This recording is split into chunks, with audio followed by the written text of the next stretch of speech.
If you like this video, please give it a thumbs up and hit the subscribe button as well as the bell to be notified of future videos.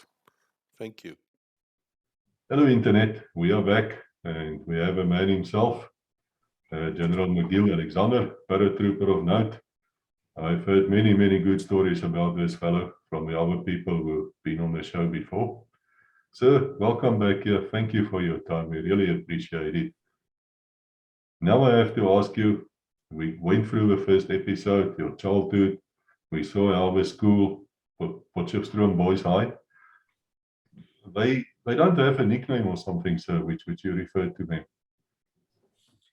Well, thank you, Chris. It's good to talk to you again. Yes, the school had perhaps I don't know whether you would call it a nickname, but when the school was established in 1906, it was called Potchefstroom College. And that's what it was known as Potchefstroom College. And the boys who attended the school spoke of college. And, we're going back to college tonight, or there's an athletics meeting at college tonight, this afternoon. So the school was known as college. But in the around about, I can't remember just when it was. I think it was around about 1918 or 1920 and 1920, somewhere around there.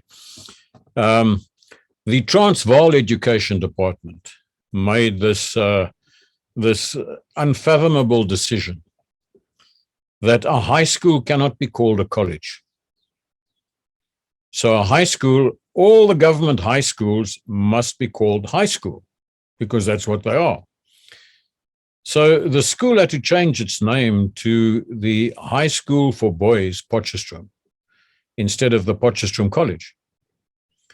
And there was a great deal of unhappiness within the school about this, because the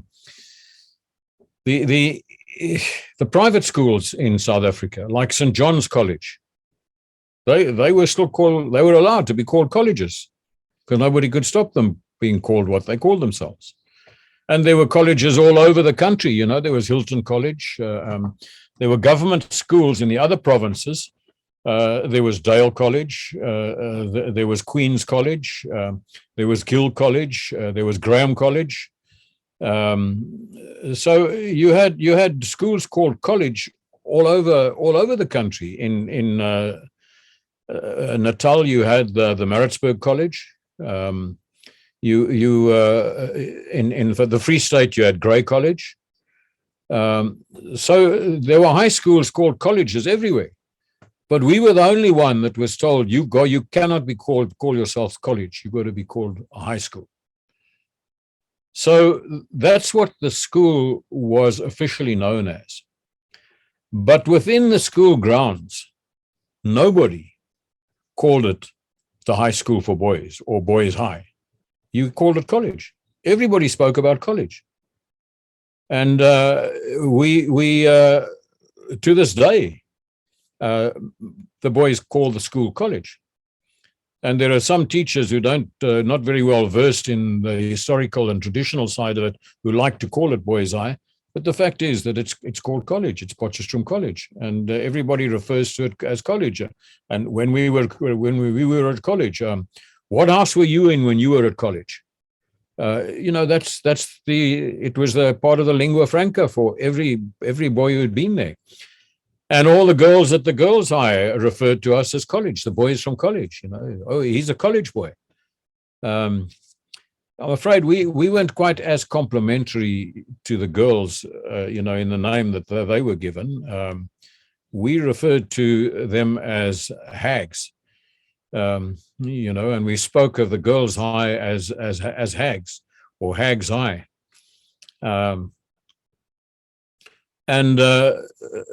The girls accepted that with a smile. They with very good humor, and they often referred to themselves as hags. And there are times when I arranged several major reunions for our year group, and it was the college and hags class of '65, and many people said, but why do you call them hags? That's pretty insulting, why? I said, well, you go and ask them what their school's name is. Well, you go and ask them what they prefer to be called. And they smile and they say, no, we're Rags. So those are the nicknames. That's the only nicknames one can. Of course, the amongst the Afrikaans schools, they knew us as we were college, and they didn't like us because, of course, we were in competition in the sporting field and so on, and matches against Volkschool and Gymnasium and the Tech and so on were all big highlights, and it was a major issue. We battled against those schools. They had far more people in them than what we did. Ours was a relatively small school. We only about 400 boys. But most of the schools were closer to 1,000. And you know, the rugby was a huge thing in the Afrikaans schools, and it was very difficult for us to ever beat them, and we didn't often beat them. They almost invariably beat us when it came to the rugby matches. Cricket we shaped far better, but in rugby it was a battle to beat an Afrikaans school. But the Potch schools there, they had a good nickname for us, and we actually bore it with pride. They took the term college, and they twisted it a little bit, and they referred to us as Collie Brakke. So we were the Collie Brakke. And we thought that was great. We thought that was a great nickname to have. So if we'd meet some of them, what we called cross country, when we used to go across the railway line and into the blue gum plantations and the koppies and the bushveld and the military training area and so on, and we'd often spend a lot of time in those areas over the weekends. And we were allowed to, you know, we put on our car keys and we could sign out to say we're going cross country. And it just meant other side of the railway line. And we'd often, there was a little stream there called the Wasgoedspruit. And the Wasgoedspruit was quite a muddy little stream. And sometimes we would meet some of the guys from the Afrikaans schools when we were going cross country. And often it would deteriorate, the meeting would deteriorate into a bit of a brawl. And some of the greatest brawls were on the banks of the Wasgoedspruit, where we could use to play clay lot. And then we'd pick the willow branches, strip them of any leaves, and use that nice supple branch to put a blob of clay on the end of it. And you could whip that blob of clay across the stream to where the other guys were hiding. And if that bit of clay hit you, it was very you knew you'd been hit. So we had some huge clay lot battles over the weekends with the guys from the Afrikaans schools. I don't think there was much real animosity or bitterness, but it was a great sort of teenage activity that we were involved in. So with them, the epithet that was given to us was Collie Brakke, and they said you'd hear them when they see us coming. Hey, here come Collie Brakke. And you know, then the guys would all scramble around and get their clay lotto or whatever, and then the battle would begin. And often we just have a small group of guys, and we'd nominate one guy and we'd say, you go back and get reinforcements. And the guy would have to hightail it back across the railway line to the hostels and then call the guys to come. And then the guys would all come scampering over. So we had a lot of fun with that sort of thing, a lot of rivalry and competition, all of which I think was very healthy and very good for us. And it certainly helped to build spirit. We may have lost most of the rugby matches, but I think we were pretty even when it came to the clay lot battles. So, that's fantastic, sir. I was at King Williamstown, and our enemy school used to be Dale College. Yeah. And that was a traditional bunch of people. You have a straw hat thing. Yeah. You, of course, try to steal. Yeah, it was called a cheese cutter or a straw boater. Some places called it. Cheese cutter was the general name for it, because it looked like a tray with a blob of cheese on it. You know, we used to, or sometimes it was known as a straw basher. And we used to refer to them as bashers. We wore them as well, But we only wore them on Sundays when we went to church. Yeah, no, I must say we had delightful running battles with the old college guys. They were wonderful people, actually. So if I look back on them, they had tradition. They had a fine spirit, something between them. If your dad were there, you were. Yeah. If your granddad, I think there's a famous cricketer. Who was it? Who came from there? Makaya Ntini, I think he's from there. Oh, recently, yes. Yeah, very likely. Very likely. Yeah. Yes. Fantastic people. So they spoke wonderful English, I have to say that. But of course, we were the opposite of you in the Eastern Cape. We were, the Afrikaner was in a minority. Yeah. And, well, that's why I feel some affinity to the 1820 settlers. They're still there. And they still have their traditions, and they're fantastic people. But we can speak about that forever, because for me it's important. It's important for me to know that there are schools out there who can take a troubled man and turn him into a general officer in the army. That to me is just fantastic. Yeah. We should support that. We should have more schools like that, because if you take a child, you can form him. There's no doubt about it. Yeah. Which brings us to today, so to this episode. If you would like to just give a short summary, or I can just say quickly, we went through your childhood, you became a paratrooper, and then they shortened your service. Basically, back to service. Yes. Much to your disgust.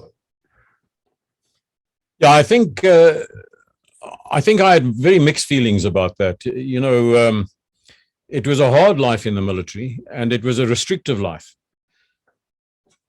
I think in the 7 months that I was under training, I had 2 passes. And the one pass was only from halfway through Saturday until Sunday night. The other one was a full weekend pass. I stood guard on Christmas Day. I stood guard on New Year's Day. I stood guard on Easter Sunday. So, we didn't get out much at all. We had a few brawls in the city with the civvies, and that was fairly common with the paratroopers in the 60s. But that just led to us getting even fewer passes. We were just punished for that sort of thing. So, So I was pleased to get out earlier from that point of view. I was longing to get back to the girlfriends and the parties and the other things that I'd been able to do. I was longing to go camping again, to put my kilt on and head into the mountains. So I was pleased to get out from that point of view. But I was enjoying it. I was enjoying the training, and I was looking forward to doing more jumps and to participating in some exercises and because a lot of my friends had done that sort of thing, and now that was denied us, because now they were preparing for these guys who were coming in for a full year of training. Anyway, I was finished, and I was on my way, and I had to go back to dog training, and that was a huge anticlimax after my military training. My boss, of course, was pleased to see me, and I got stuck in straight away. The kennels that we were at was in the area of Kyalami, near the racetrack that exists there, and an area called Sun Valley. And it was very nice, and I was outdoors all the time, and I was working, helping to build the kennels, and I was training the dogs and feeding them and so on. But I wanted to be a paratrooper. This wasn't really where my heart was, and there were reasons why the military had such a pull on me, even at that stage. I was looking forward to my next camp, and it went back to the yearning that I'd had to be a paratrooper all that time ago. And while I was busy training these dogs in the Kyalami area, there were a lot of aircraft flying around that were based at Swartkop. So I saw the old Dakota flying over from 44 Squadron, flying over many times, low over the area where I was working. And I would look up and think, yeah, I'd so love to jump out of it again. I'd so love to be up there. And it was at the time when we had just received the Super Freelon helicopters. And these helicopters were flying around in that area as well, and sometimes coming very low. And I looked at them and I thought, wow, I'd love to be able to work in with one of those helicopters. Those are just incredible. And the helicopter would fly off and back to Swartkorps or Waterkloof or wherever it was based. And I just sit there with my longing and with these dogs and thinking to myself, what have I really done here? Of course, I was always, from the time I was at school, I was very interested in outdoor activities. Initially, I suppose it was a way of getting away from the circumstances at home. I wanted to be away and be on my own. So I would go camping with friends. When we were living in Durban, we used to go camping in the Umgeni Valley. We used to hitchhike down the south coast all the way to the Pondoland border where the Amtomvuna River flows into the sea. And in that magnificent valley with a beautiful gorge, which is unknown to most people, we would go up into the gorge in that valley and we would spend time camping there. There was a place called the Red Desert at near Port Edward, which is in that area. And we would go exploring at the Red Desert, and we would go down onto the Pondoland side, the Transkei side of the river, and walk along the beach for miles and miles. And there was a so-called petrified forest there, fossilized logs that stuck out. When you passed them, it just looked like rocks. But if you went up close to them at low tide when they were exposed, you could see the grains from the wood and so on. And, we used to break off a chip of the fossilized rock and take that back as a souvenir and so on. So I was doing a lot of outdoor things. And when I couldn't find friends to go with me, I used to go and hitchhike on my own and hitchhike around the country. I'd often go to the Drakensberg and spend time up in the mountains. It was always a battle because I never had enough money to buy decent supplies. Back in those days, you didn't get all the dehydrated stuff that you get today. That's all lightweight and so on. All I would get was some bully beef and some rice, and that's basically my rations. And from that, I'd make my meals. And you can have rice for breakfast and with milk and sugar. Milk was a bit difficult, so I'd just have water and sugar. You can have rice for lunch, you can have rice for supper, so that works fine. You just change what you have with it. So that's basically all that I had in terms of rations. But I before I left school, I'd probably done in the region of a good 50,000 kilometers of hitchhiking around the country. I'd been to all sorts of obscure, hidden places. I'd been all along the Garden Route. I'd been through the Transkei, through the Karoo. I'd hitchhiked through all the towns in the Drakensberg of the Eastern Transvaal. This was the country was my playground. It was just wonderful, and it gave me a great sense of freedom. So when I finished up after the 7 months of military training, and I went back to dog training, I had lots of other things that were distracting me. Every time I could, every opportunity I got, I'd go away for a day or two over a weekend or so on, and go camping in the mountains somewhere. The Magaliesberg was not far away, and there are some beautiful places in the Magaliesberg where I used to go to, often with friends, but sometimes alone. And it was, maybe it harked back to my days as a farm boy, but I had a longing for the bush, for the mountains, for the open spaces, and for sleeping outside and for sitting around a campfire. Those were the things which were really important to me. Of course, at the age that I was, I mean, when I qualified as a paratrooper, I was not quite 21 years old yet. But I at that age, no matter what your interests are, one of them is always girls. And so, and you know, and the girls were not the ones who wanted to be in the bush and the jungle and the mountains and so on. So I also had to spend time, you know, socializing in the Johannesburg scene with a lot of my friends, which I enjoyed as well. And I was looking forward to that when I came out of the military. With my friends, I did things like canoeing. We began to, in fact, canoeing was quite, it came upon us very suddenly. I had heard about the Comrades Marathon and the Dusi. It wasn't known as the Dusi in those days. It was just known as the Pietermaritzburg to Durban canoe race. And I'd heard about these things, and the Comrades, well, that was always known as the Comrades, but we knew that was also between Johannesburg, between Pietermaritzburg and Durban, one way and then the other way. And I said to myself while I was still at school, those are two ambitions. I always like to work in terms of goals. What goals am I aiming for?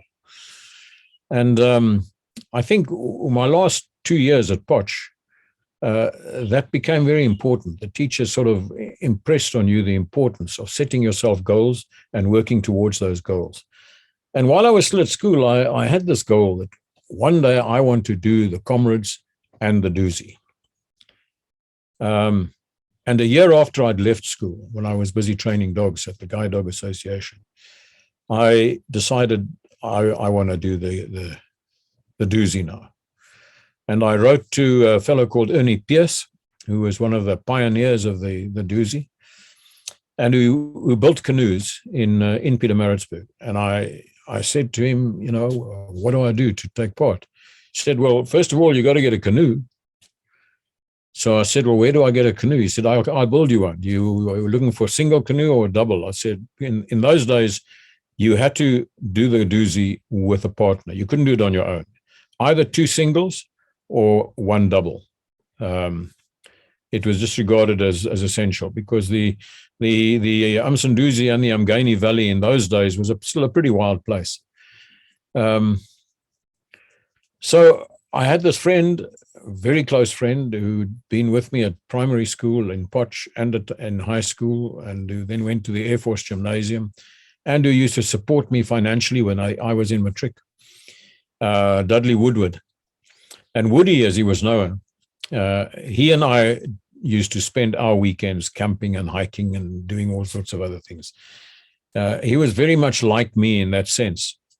We were different sort of people, but we both had this interest in the outdoors. And when I spoke to him about it, he said, yes, he wants to do that. He was at university at that stage studying to become a civil engineer. And so the Dusi took place during the vacations. And I took some leave over that period. And so we were going to tackle the Dusi. But Ernie Pierce said to us, you know, you'll need to do some training. Are you guys fit? And I said to him, yeah, you know, we run, we walk, we hike, so on. We're physically fit. He said, so how much canoeing experience have you got? So I said, well, we haven't yet, you know. So he said, well, you better see if you can find a canoe club in your area and start doing some training over weekends. And by the time we found a canoe club, we found one called the Likavan Canoe Club, which was in Parachute. And my buddy had a motorbike, and we hopped on a motorbike and we drove down. In fact, we found the Likavan Canoe Club by accident. We didn't even know that it existed. We were looking for places, looking along the Buffalo River, and we couldn't seem to find any canoe clubs. And we drove all the way to Parachute. And just before we reached Parachute, we saw a sign that said Likavan Canoe Club. And so we turned in there. And there was an old barn next to a little small tributary of the Vaal. They had a whole lot of canoes in it.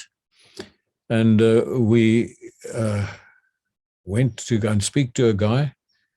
And he said, well, you know, he doesn't know very much.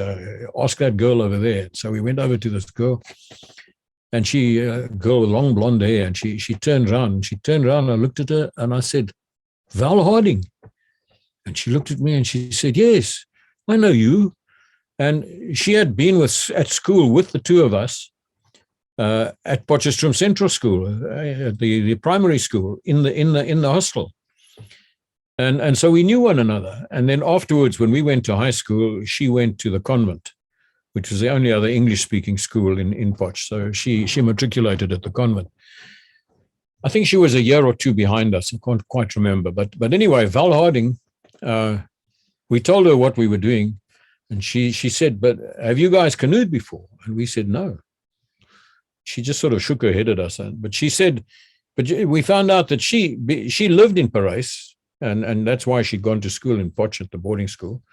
But she'd been a canoeist all her life, since a little girl. We never knew that. And she was quite a good canoeist. So she said, well, you can. I said, we'll join the club. We just want to borrow a canoe to practice. So she let us fill in the forms and so on. She said, well, I'll give you a double canoe and you guys can. And she gave us a few lessons on how we do things and so on, told us what to do. And we got into this double canoe and, Dudley got in. I held the canoe. And then I got in and the canoe flipped and we were both in the water. Yeah, I didn't realize that these canoes are so unstable. It's a balancing act that you're busy with. We must have capsized a dozen times before we even got out of that little tributary to get into the Vaal River. And there are some rapids in the Parachute area, but she advised us not to go near any rapids, just to get the feel of it. So we spent the rest of that Sunday getting the feel of the canoe. And we were capsizing a lot less by the time we brought it back. And that was the end of Sunday. We had to then go back home to work and whatever. And so we said, we'll see you next Sunday. And the next Sunday we came again and we paddled out and we were a little more confident. We still capsized every so often. We attempted one or two smaller rapids and we managed them reasonably successfully. I think we came a cropper in one of them, but there was no damage done. But they weren't really vicious rapids or anything, just a little bit of turbulence. Anyway, we were so confident then. We thought, well, we're ready for this now. It's just as well we felt that way because the next weekend was the race. Those 2 Sundays that we'd spent on the river at Parachute, that's all the training we were able to do. So we got a couple of friends and Woody had a car and we drove down to Pietermaritzburg 2 days before the race started. I went to see Ernie Pierce and he showed us the canoe that he'd built for us. And we took delivery of it and we took it down to Alexander Park and put it into the Dusi River and we climbed into that. And for that particular year's race, they were allowing ski cockpits for the first time. And the ski cockpits are great when you capsize because you don't have to get out of your canoe. You just fall out because your legs are sticking out on top. But the problem with the ski cockpits is that you can't really adjust your seat, and the seat is also relatively high. So the boat is even more unstable than it is normally. So we had to get accustomed to the ski cockpit system, and we eventually got it worked out, and we managed to sort the thing out. But we were very insecure, very unsure of ourselves. And then the next day, the race took place. Now, I've watched the race on TV and so on these days, and they have to start in batches, and there are hundreds of people participating, and the river is choked with canoes. And I would hate to do the race the way it's run today, just because of the numbers of people that participate. But obviously, people want to take part, and so they do. So we started off, but I think there were 64 canoes participating, 64 teams. So it's about 100 108 participants that were taking part, because you had to do it in teams of 2. And I don't remember whether they set us off in batches or not, but our canoes, we were with all with our canoes on the bank in Alexandra Park. And when they said go, we ran down to the river's edge, pulling our canoes with us, put them in, hopped onto the canoes, and off we went. I say canoes, but technically they're kayaks. A canoe is like the ones that the Red Indians used to go in, that had a single paddle, and you could carry a lot of gear in it and so on. These are more like the Eskimo kayak, and they're called kayaks in terms of racing and so on. But it's always been known as the canoe race. So we did the 3-day Dusi race,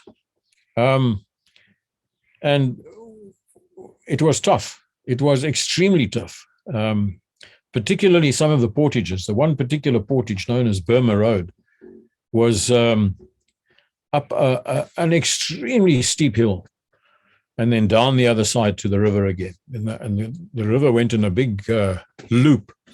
And in that loop, there were some deadly rapids that used to write off a lot of canoes. So to miss those really awful steep rapids, you took the Burma Road. And the Burma Road was, this path was through thick bush. And to portage your canoe through that bush, when the path wound, your canoe got stuck in all the bushes. And you had to sort of go backwards and forwards until you could eventually get your canoe around the bend in the path. And it was a steep hill that you went up. And when we were doing the race, there were long periods, where you wouldn't see another competitor. There was no one around, particularly if, like us, you were amongst the guys right at the back, because all the other guys were gone, and you were battling at the back. Anyway, wonder of wonders, we finished the race. Fact of the matter is, we finished in position number 32. And I think, I'm not even sure if there was, but I think there was one other team behind us. But it's possible that we were actually the last one. I'd have to go and check the record in the book. It's possible that we were actually the last one, but we finished. So, we got our certificates, and there weren't medallions in those days and all sorts of things like that. But there was a little certificate that you got. So we got our certificate. And it was a great experience. And we both were so excited about it that we continued canoeing. And for a couple of years after that, we participated in different, particularly Woody, my friend, he became very enamored with canoeing and became very active. But for me, 9 months later, I was in the army, and then I couldn't take part in the next Dusi. And Woody did the Dusi several times. But I never did it again. And it was a wonderful experience, extremely demanding experience. To this day, I'm amazed that we made it. Our canoe was full of holes by the time we finished. The rocks in the rapids that we went through some really hairy rapids, but it was a wonderful experience.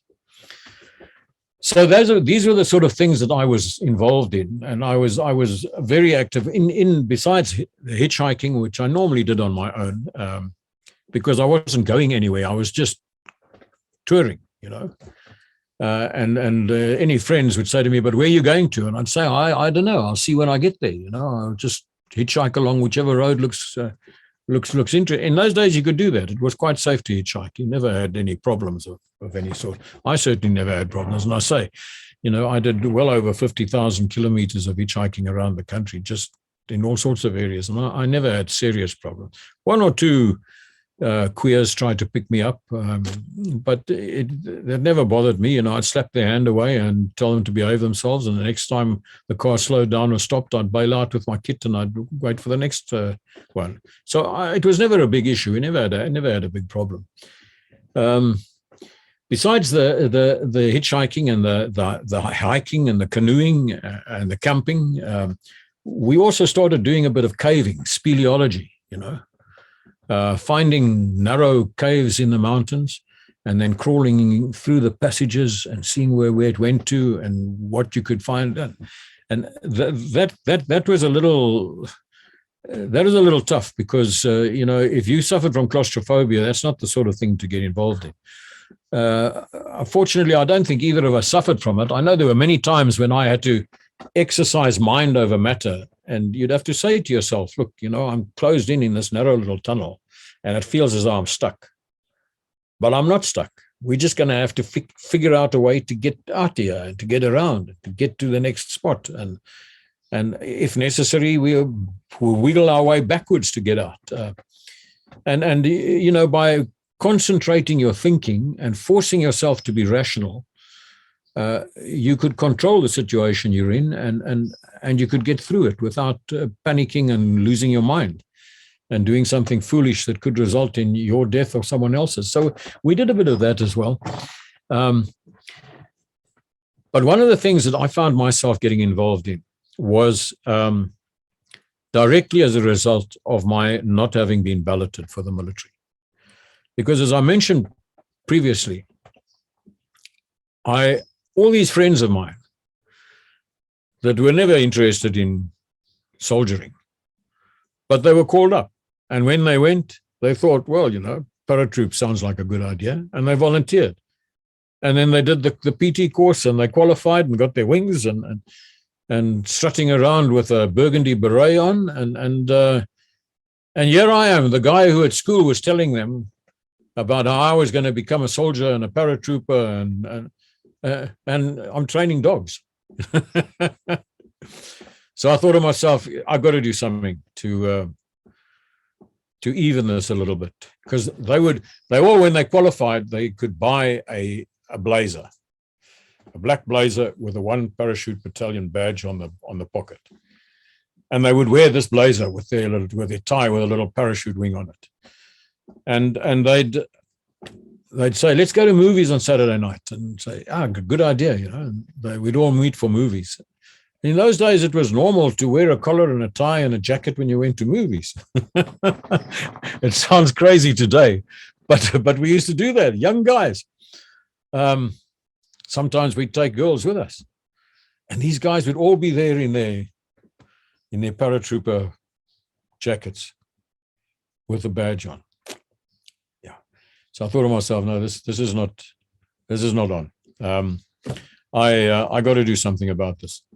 So I saw an ad in the newspaper one day for skydiving. And they said, South African Skydiving Center, come down to Vereeniging and we'll train you. All you need is a doctor's certificate to say you're healthy to do this sort of thing. It'll cost you so much. Well, it was expensive, but when I think back now to what it did cost, then I think for your training and your first jump, and to join the club cost you R5. So I'm talking about 1966 or 67 now. I had to skimp and scratch to get that amount of money together.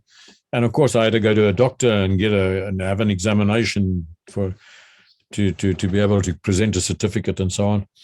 And then I hitchhiked down to Vereeniging, to the airfield, and I met a guy by the name of Rod Murphy, who was an ex-British paratrooper and who was running this club. He and another fellow whose name was Ian Galbraith, who was also an ex-British paratrooper. And there were a couple of guys who flew aeroplanes. I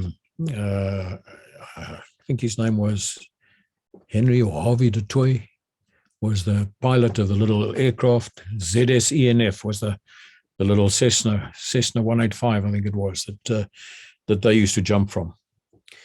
And, they took me into the little hangar and they put me in a harness and they showed me what I've got to do, how I must stand and the position I must adopt when I jump out of the door of the aircraft. And then they gave me some rudimentary training in they said, then you pull down left, pull down right if you want to turn left or right or so on. And you'll be going out at 2,500 feet or something. And your first 10 jumps were on a static line, just to make sure you could get into the spread eagle position and you'd be able to do a free fall later yourself.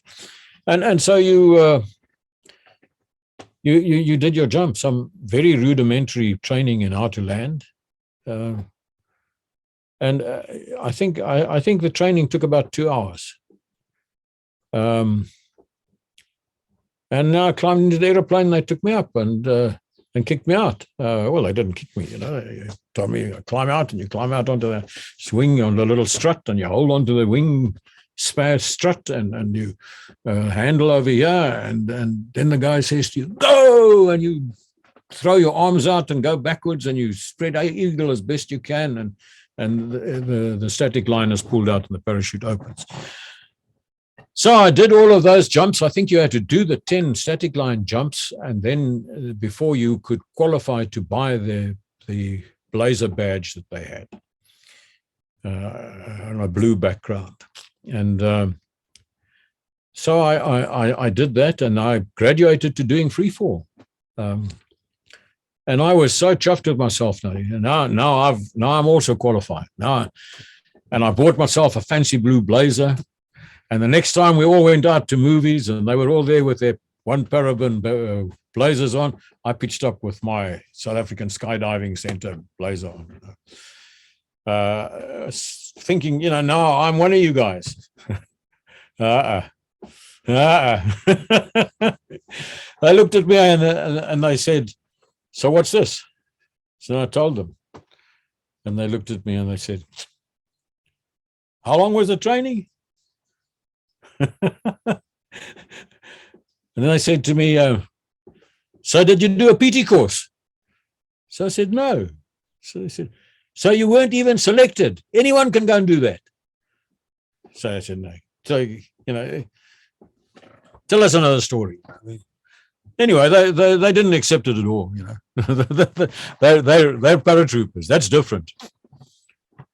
When I went to 1 Parachute Battalion, I quickly learned that I mustn't talk too much about the fact that I've already done a few jumps and graduated to freefall. At that stage, there was no military freefall. I hadn't introduced it yet. And in fact, the guy who trained me to do the civilian jumping, Rod Murphy, was the guy who persuaded the paratroopers, the military, to introduce freefall parachuting. And he actually trained the first people who were trained as freefall parachutists in the SADF.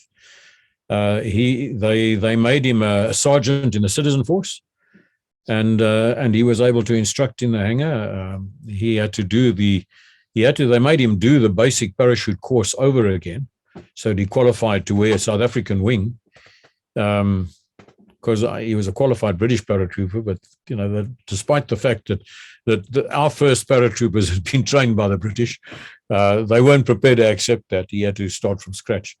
But anyway, at the time that I did my training, there wasn't free-fall parachute training. And I can remember during my course, not after my course, but while I was in the battalion, Rod Murphy arrived there to give some demonstrations to the guys. And I watched some of the demonstrations when he did some free fall jumps and showed them what to do and what the benefits would be for the military and so on. But what I realized when I went into the military was that I came to understand why my mates said skydiving is not good enough. It's not like parachuting. So one has to look at, first of all, what the military parachuting entails. And I did the whole course, but having done the course as a basic student undergoing parachute training, it has a massive impression on you, and it trains you to a very high level. But the technicalities of the course are something that I only fully understood many years later when I was trained as a parachute instructor. And the course I did as a parachute instructor, which was a course that lasted about I think it was 8 or 10 weeks. And it included taking a stick of paratroopers from scratch right through the hangar and doing the 3-week jump course, training them to do that jump course and qualifying the stick of paratroopers. And that's when I really began to understand just what parachuting entails. And to this day, I say without any hesitation that the finest course that I've ever done in terms of didactic skill, teaching you didactic skill, the finest course that I ever did as an instructor was my parachute instructor's course, because they taught you the principles of instruction and they taught you the means of carrying out that instruction in a way that no other course that I've ever done, and I've done 30 or more different courses of different kinds over the years, no other course teaches you how to instruct the way the parachute course does when you qualify as a parachute instructor. It was a phenomenal course, an absolutely phenomenal course. But what's important to understand is that the parachute course consists of 3 techniques and one drill. And then there are a whole lot of other things that you get taught as well. And right from the start, from when the parachute, it's a 3-week course, you've done 2 weeks of selection before that. That 2-week selection period has now been whittled down to 3 days.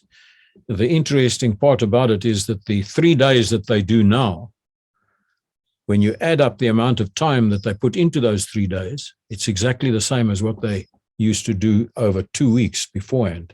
Because when they did the 2-week course, they were off over the weekend in between. And for the 2 5-day periods, which means it was only really a 10-day course, you only worked from 8 o'clock in the morning until 4:30 in the afternoon. Then you broke and you went to your bungalow and you were able to smear wintergreen on your aching joints, and you were able to get a good night's sleep, and you were able to rest, and you were able to eat lots of nice food and so on.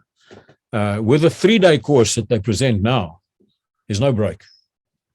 It's 72 hours and you're on the go, and you're in the veld the whole time. You have to dig a trench to sleep in every night, and they just don't let up. So it's the same amount of time that is applied to the selection in terms of the actual physical involvement that you're doing. But be that as it may, when you've done the selection and you regard it as good enough to be trained as a paratrooper, then you do 3 weeks of training. And I believe it's extended to 4 weeks now, but in those days it was 3 weeks. And during that time, you have to do 8 jumps. Now, the Americans only do 5 jumps to qualify. The British do 8 jumps to qualify. I believe the South Africans, you now have to do 12 jumps to qualify. And these jumps are progressive. They gradually become more complicated and involve more things as you go on. But right from this day you start, you're taught all 3 techniques: exit technique, flight technique, and landing technique. And each of those has got certain things that you have to do, and you have to learn to do those without hesitation, without making a mistake, and with immediate reaction. And each of those is potentially a situation in which you can die. So there's no playing around with this. All 3 of those techniques, and for each of the teaching of each of the techniques, you have a number of lessons that you have to work through, and these are worked into the course. So the second week, you're also doing all 3 techniques, and the third week, you're also doing. You only actually start jumping towards the end of the second week and then throughout the third week that you're actually jumping from an aircraft. But even while you're jumping, you still have to repeat certain of the lessons to reinforce what you're learning. So you're doing your exit technique, you're doing your landing, your flight technique, which is from when the parachute opens until you land, and you're doing your landing technique. And for each of those, there are emergencies, something that could go wrong. And for each of them, you've got to know what that emergency is and how to react when that emergency takes place. And you could get hooked up when you go out of the door during your exit technique. You could get entangled with another paratrooper. When your parachute is deployed, is opened, there might be a fault in it. You've got to do something about that. You might find yourself entangled with another paratrooper during the flight. You've got to be able to do something about that. When it comes to the landing, you could land in trees. You could land in a river or a dam. You could land on anthills or rocks. You could land on almost anything. So there are all sorts of things that could go wrong. So all of these things, for every possible situation that could arise during each of those three techniques, you have to be trained to be able to react without thinking. It must be instinctive. It must come naturally. As soon as you see something go wrong, your action must take place. And it's done by means of repetition, repetition, repetition, repetition.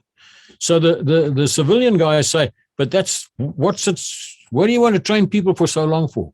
You can train a person to jump out of an aeroplane in a couple of hours. Yeah, you can. It's no problem. They did that with me. But they didn't teach me how to handle any possible thing that could go wrong and to handle it properly. And that I could do. And then there's another thing, a drill that you've taught, which is called aircraft drill, which is also taught right from the beginning, bit by bit, working up to the end. And your aircraft drill is what you do in the aircraft from the time you board the aircraft until the time you jump out of it. And that you're doing as a group. The other three techniques that you do, you're doing as an individual. There's nobody to help you.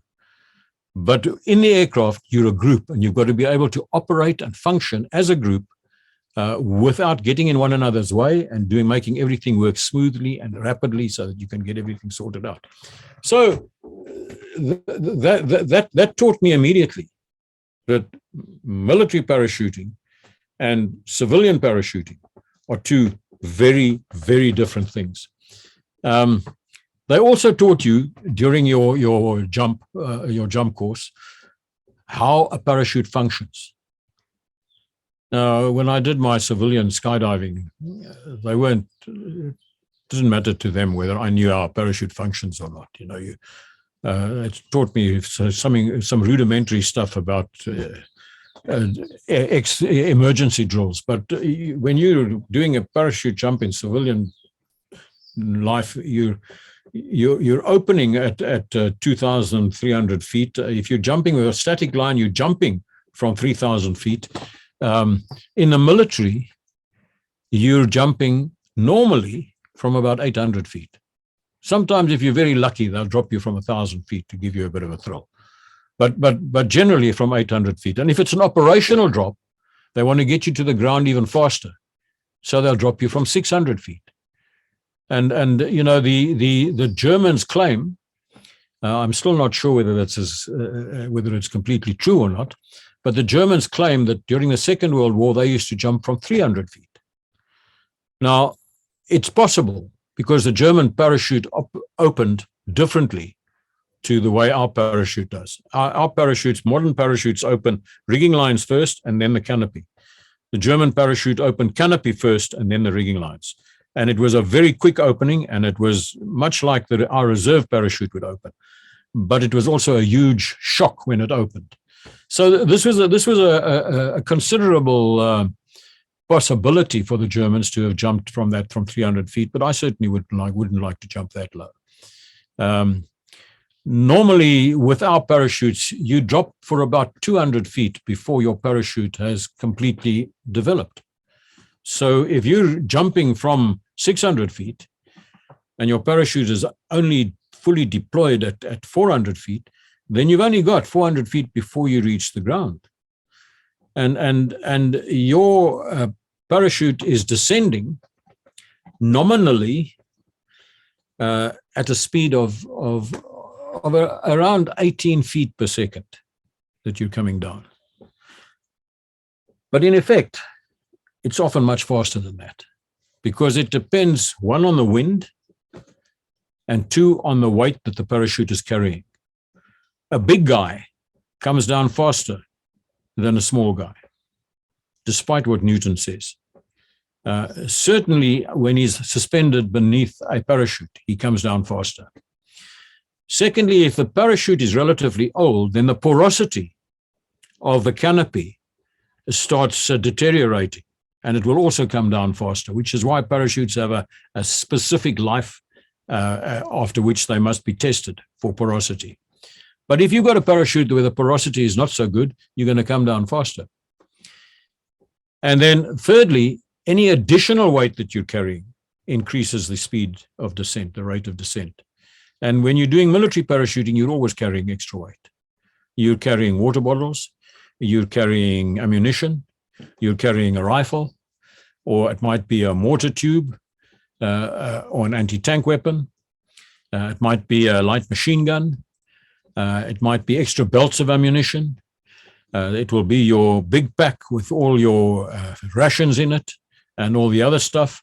So it's not uncommon for a paratrooper to have to jump with 40 kilograms or more of excess weight that he's carrying, besides his own weight.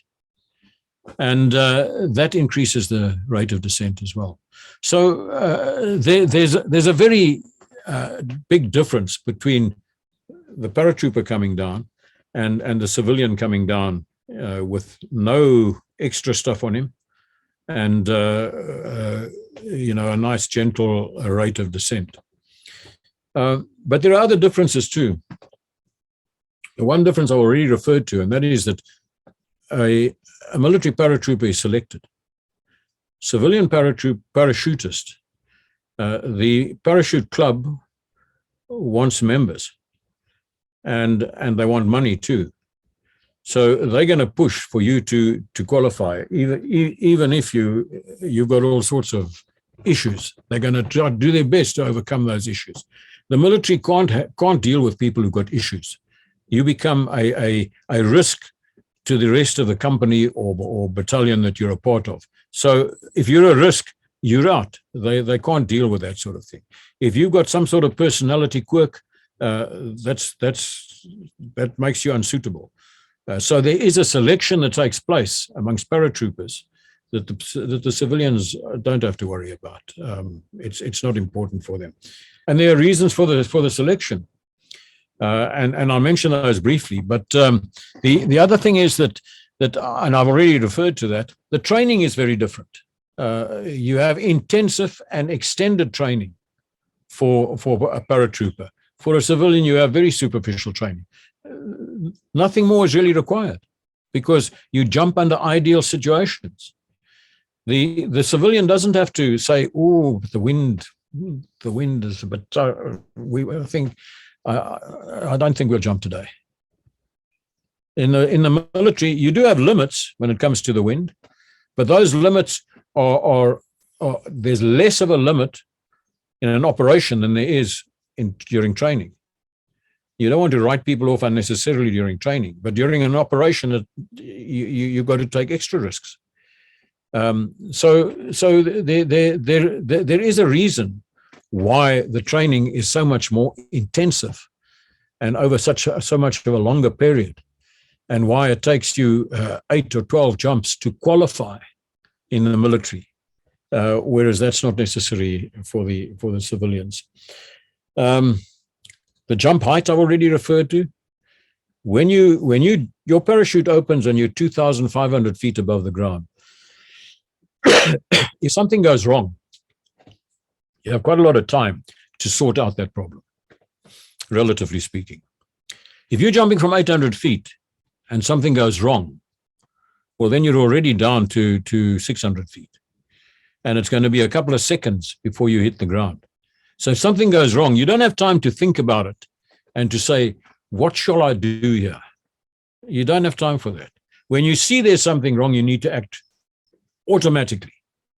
It must be a reaction to that action. And that reaction must be so instilled in you that you react immediately. And that makes military jumping very, very different. The other thing is that you're jumping in a crowded sky. Crowded aeroplane and a crowded sky. The civilian, particularly when he's training, he jumps on his own and he gets into a little aircraft. There's maybe 3 or 4 of them in the aircraft, and each one will jump and have his own run-in, and he will be dropped, and that's it. And unless they're doing relative work as free fallers, they don't have to all go out together. So that makes it very different. In the military, you've got to know how to work in a crowded interior of an aircraft. And you've got to know how to respond immediately to every order that is given. And as the commands are given, you've got to carry them out exactly. And there must be no question about it. So you can't sit and have a discussion like you can with the instructor in the aeroplane and say, you can't say to the instructor, what do I do now again? When you're doing a civvy jump, you can yell at the guy, where must I hold on again? And he can say, there, that one. You can't do that in a military aeroplane. That just doesn't happen. And when you've got a crowded sky, all the parachutes are open. You don't have a steerable parachute. Your parachute has got a round canopy. These days, you can advance to the point where you have canopies with panels cut out that gives them a forward speed up to about 7 kilometers an hour, which is a fairly gentle forward speed. And you can use that to counter the wind that you're jumping in, so you can come down softly and so on. And that's the case with all civilian parachutes. They're all steerable. And these days, they all jump with a so-called square, the ram air parachute. But the military in those days, and even today, as they just want to get you from the aeroplane to the ground. That's all. That's all. They haven't got, there's no time for playing games in the air. So when your parachute opens and you look around and there are 60 or 200 or 1,000 other canopies in the air, and they're all drifting around, you've got to have your wits about you. You've got to know what you're doing. And even if you've got an unsteerable parachute, you've got to be able to pull down on those lift webs to such an extent that you tip the canopy and some of the air spills out, so it pushes you over to one side or to the other side. It's a very primitive, very rudimentary means of steering, but it does give you some control over it. And you need to be in the air to be able to do that. Now, the military parachute has got a canopy that they say is formed. And that makes it easier to spill out the air and to slide it in one direction or another. Civilian canopies, the round canopies, are generally not formed. It's like an orange that is cut right through the middle. So they don't go beyond that. And as a result, when you pull down on those lift webs that they've got, it's extremely difficult to get it to spill air out. It's designed more or less not to do that. So there are such differences. There's the question of wind. I've already mentioned that. With a civilian jump, if the wind is too strong, you don't jump. It's easy as that. In the military jump, the commander has got to make a decision. Is this mission so important that I can risk injuring a few people, but so that we can carry out the mission, or can I cancel it? And so there's a different set of criteria when it comes to carrying out the jump. The other big difference is kit. Civilians don't jump with kit. Military shouldn't jump without kit. Most of the jumps that the military do, they try to avoid jumping with kit because it's not a pleasant experience. But really, to do a proper operational jump, you're going to have to jump with kit. So to do proper training, the more kit jumps you do, the better you are able to handle a problem with kit, because kit brings its own crises and its own malfunctions that could take place. And you need to be fully aware of those and be able to respond to those as well. So that makes it very different from civilian parachuting. Then the DZs are different. For civilians, they find a nice flat DZ. They will get a big circle and they'll plow that up, and that's what you must try and land in because it's nice and soft there. And there's no power lines nearby, and no fences, and no rocks, and no water, and none of that. when you do a military jump, you choose your DZ in terms of the objective that you got to get to. And that means that the DZ is not always going to be ideal. So the DZ, the dropping zone, might have rocks on it. It might have fences on it. There might be a donga going through it. There might be a river joining it or crossing it. There might be a dam nearby. There might be tall trees. It might be a forest. We had to train our troops eventually to jump into forests and to be able to survive that and to be able to get out of the trees when they're suspended from trees and get on the ground and carry out the job. All of these things make jumping for the military very different from the civilian. So for the civilians, you can get away with teaching the guy, spending a half an hour teaching him the rudimentary aspects of doing a landing. But to do a landing for a military jump, you got to train that guy over and over again. Keeping his legs together and his feet together must be so ingrained in him that it doesn't matter what's happening around him. When he comes close to the ground, that's the position he adopts. And bending his back and rounding his shoulders and keeping his head on his chest, it must be totally automatic that he adopts a good parachuting position and that's how he hits the ground. That his feet are adjusted in the right direction to minimize any injury to them and to ensure that he can carry out the actual role that takes place during a parachute landing. So, all of these things you have to bear in mind. And then, of course, I've already referred to the emergency drills, but there's another aspect that's very important, and that is that most, not necessarily most, but many military operational drops have to be carried out at night. Certainly, I would say the majority of the operational drops that the South Africans did during the Bush War were done at night. And jumping at night is very different from jumping in the daytime. If you're fortunate enough to be able to jump when there's a moon, you still have a reasonable chance of seeing the ground when it comes up to you.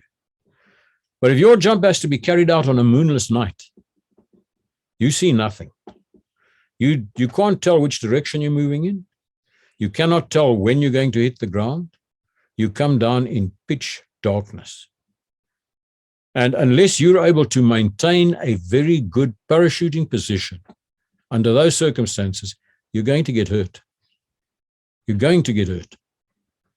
So it's incredibly important to go through the type of training that you do with the military. And that's why you have things like the block and tackle in the hangar, where you simulate a landing by hoisting a guy up on the block and tackle so that he's suspended above the ground. And then you swing him through maybe 120 degrees, where you're swinging him backwards and forwards. And then when he comes down, you say, no, and they let go the rope. And that guy hits the ground. Wham! He's got to keep his legs together. And he's got to carry out his parachute landing so that he doesn't get injured. And when you've done that a few times, quite a few times, and you do it quite a few times in the military, in the hangar, it becomes second nature. It becomes the way that you handle a fall. And it tends to save your life. Paratroopers, once they've finished their jump, they land. And then they've got a group. So civilians, when you finish your jump, then you lie there and shout with glee. And somebody comes running with a bottle of champagne. And everybody rejoices. And you walk off to the club. Not the paratrooper. When he lands, he's got to get out of that harness as quickly as he can. He's got to get his rifle into action. He's got to get his kit together and put it on his back. And he's got to link up with his guys. And he's got to, the Brits call it rallying, but we call it grouping.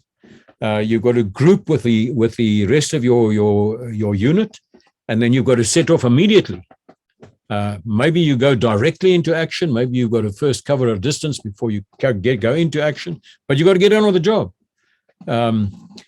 all of that makes it very different. And then, of course, the biggest difference, of course, is when you do a parachute jump operationally, it's generally either inside enemy territory or inside enemy-dominated territory. So from the moment you leave that door in the air, you can expect the enemy to be shooting at you. And that's somewhat different from the civilian. For the civilian, it's fun all the way down. For the military, it's a means to an end. It's not the end in itself. And it's important to realize that.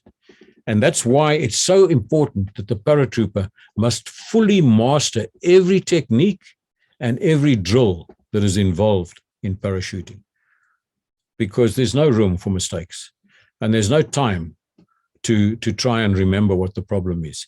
You can't pull out your notebook and refer to your aide memoire.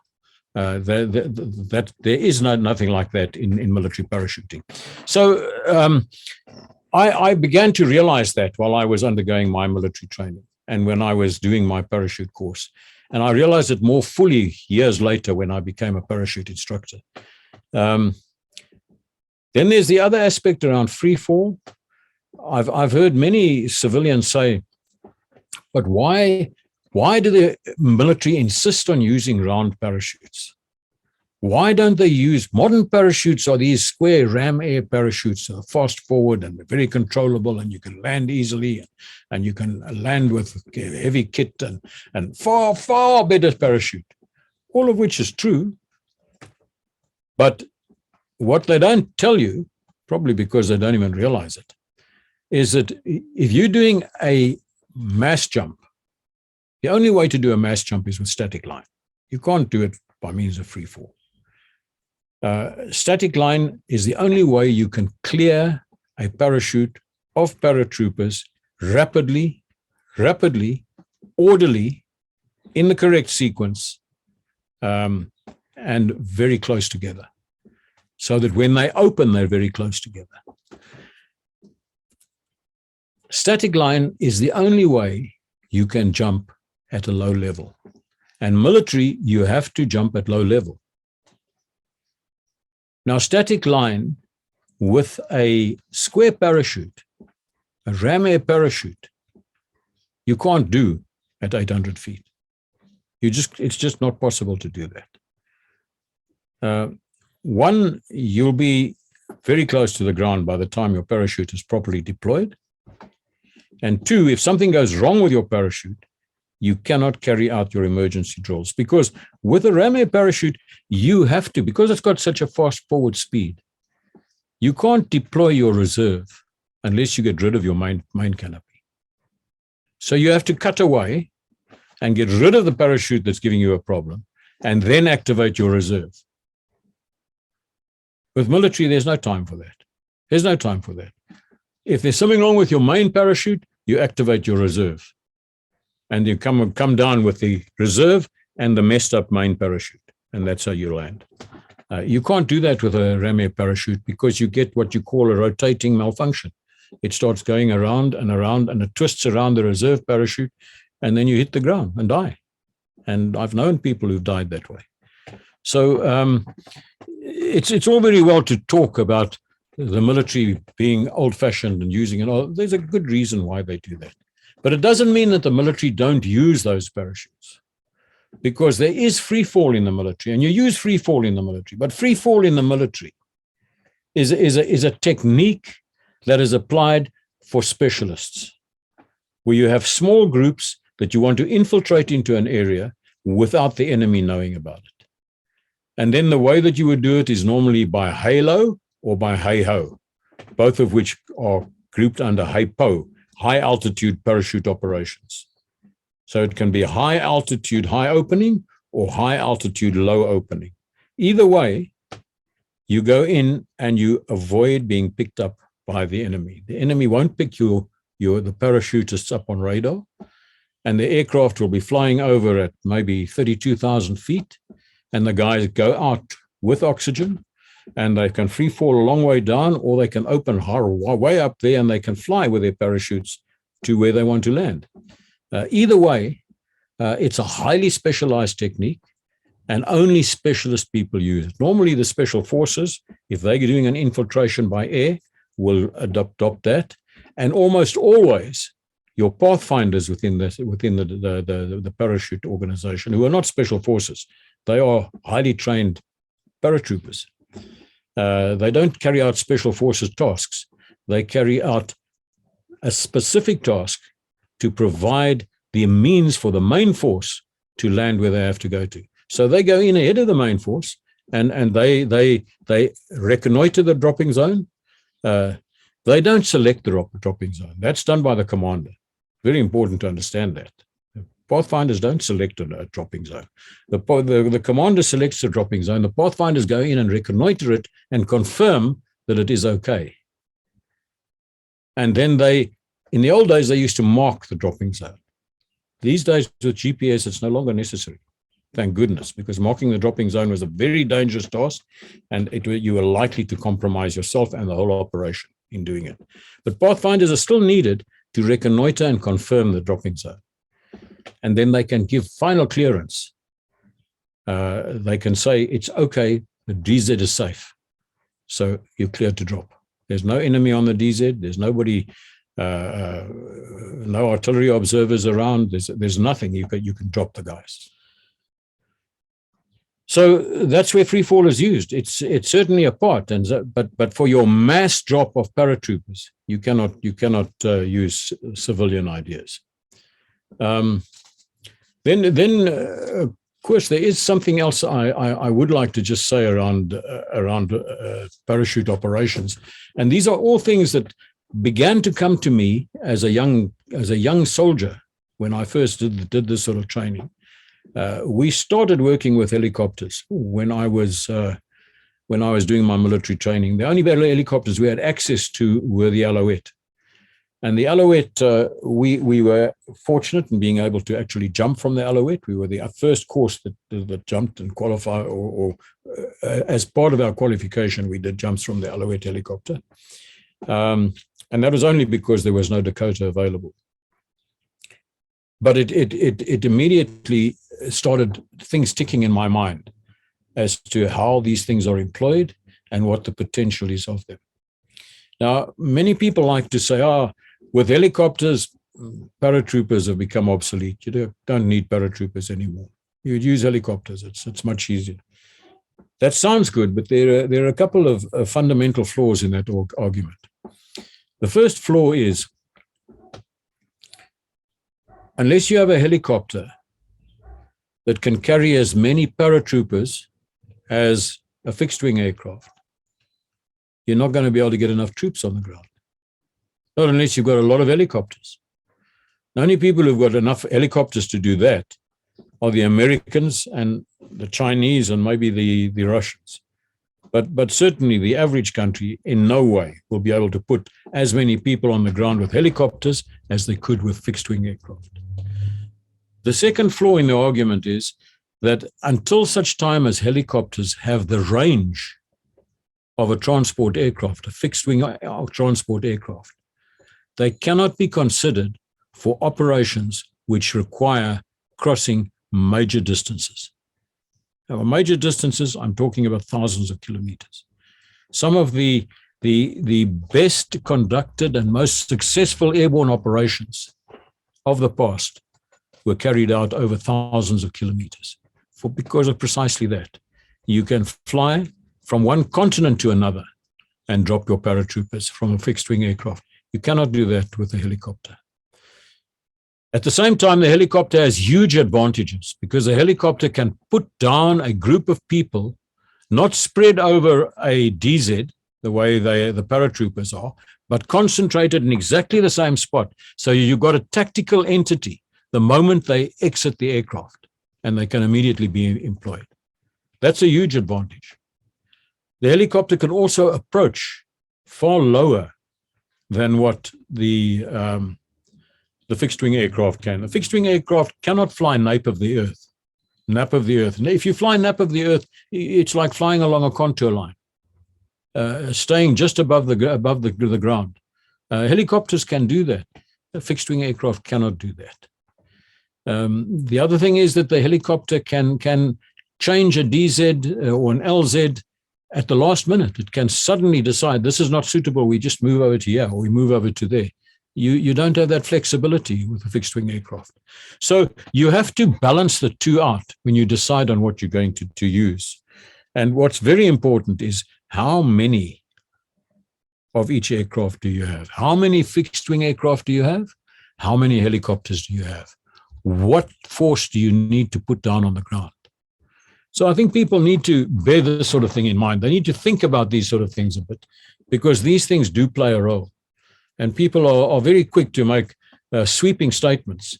And it's usually people who don't fully understand the implications of these things. So I thought I would share that with you, because these are all things that were becoming apparent to me as I started personally experiencing the whole concept of vertical envelopment.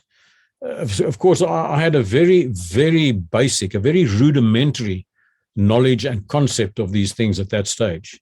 I was still concerned largely with the technical issues, not with the tactical and operational issues, just the technical. That's what interested me the most. And I began to touch on the tactical side. I enjoyed parachuting. It was fun and it was exciting to me because I had an adventurous spirit, and because I enjoyed doing outdoor activities that held a challenge. I found parachuting extremely satisfying. It gave me an adrenaline boost. And at the end of a day of parachuting, I felt I'd really accomplished something. I felt that it was been a worthwhile day. So, that was a good thing for me. But I soon began to realize that one needs to focus on more than just the thrill of parachuting. And that's why I never really continued with free-fall parachuting. I never made it a sport. While I was doing my initial training as a paratrooper, and after I'd qualified, I celebrated my 21st birthday at one Parachute Battalion. And it didn't really make any difference to my life, because I'd left home at the age of 17, and I'd made all my decisions on my own since then. So it was just a formality more than anything else. But it occurred on a Sunday. And I decided that as a treat to myself on this Sunday, I would like to go and do a free fall jump. So I went down to I got a day pass just for the Sunday. And I went down to the Tempe airfield, which was about 1 kilometer away from one Parabon in those days. And the skydiving club was busy parachuting there. And I went to them and they agreed to let me do a jump. So I went up and I did a free fall jump on my 21st birthday, which was great. It was the only sort of celebration that I had for my 21st birthday. But I didn't become a sky god when I left the military. I didn't go and join the parachute fraternity and try and do relative work and accuracy and all the rest of it. I was sort of had a peripheral interest in it, and I still carried out a few jumps occasionally with some of the civilian clubs that I went to, but I never became obsessed with free fall. Many years later, when I was at one Parachute Battalion, I was given the opportunity to attend a tactical free fall course, which I did.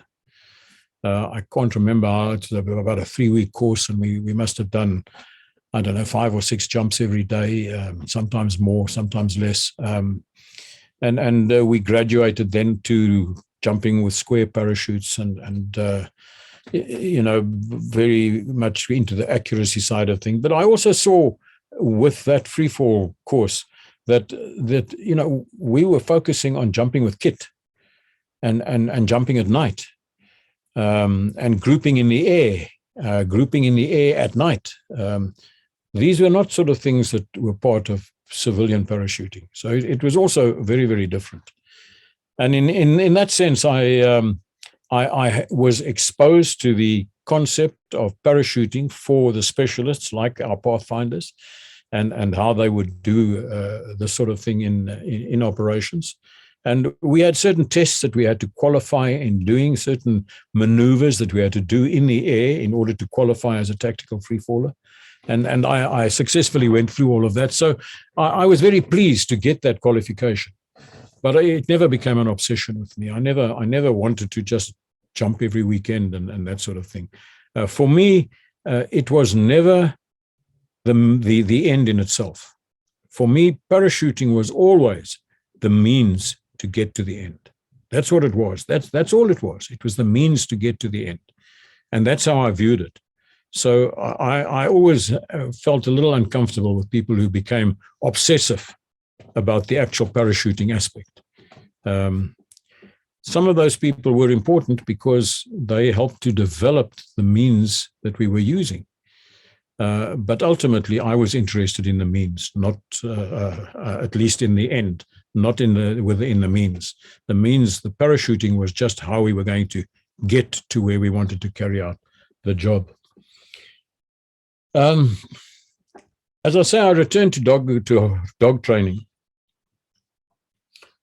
but I'd lost interest in it. And I had so many other interests that eventually it was clear I was longing to be in the military, and I wasn't, and I really wanted to be. And I was doing all sorts of other things that were distracting me from my work. So eventually my boss called me in and fired me. So I didn't have a job. Then for several months, I sort of wandered around, doing little jobs here and there. At one stage, I was a map salesman, which was a disaster because I've never been able to sell anything to anybody. I've always held the belief that if I want something, I'll go and buy it. If I don't want it, I won't buy it. And I don't need you or anybody else to try and tell me what I need and what I don't need. I'll decide on that. I've got a pretty good idea of what my requirements are, and I don't need anybody. That's why I find advertisements often extremely irritating, because I don't need people to tell me that. If I've got something, if I want to find out about something, I'll Google it, and I'll see what it's like, and then I'll make a choice. And then so obviously that's not the attitude for a salesman to take. So I couldn't even cover my basic salary. I mean, I was working on a commission basis. I wasn't getting any commission because I wasn't selling any maps. Because I'd walk into a place and say, I'm selling maps. Do you need any maps? And the guy would say, no, I don't need maps. I'd say, fine. And then I'd walk around and walk out. I'm not going to try and persuade you that you need something. If you don't think you don't want it, that's your business. So I obviously didn't have the makeup to be a salesman. And it was a disaster. I was just not getting anywhere. So one weekend, I didn't know what I was going to do, and I was actually in a state of financial crisis. I was in a state of identity crisis in terms of what am I going to do with my life? Where am I going to go? I've lost my job now, and what sort of the direction I thought I had, I seem to have lost. So what am I going to do?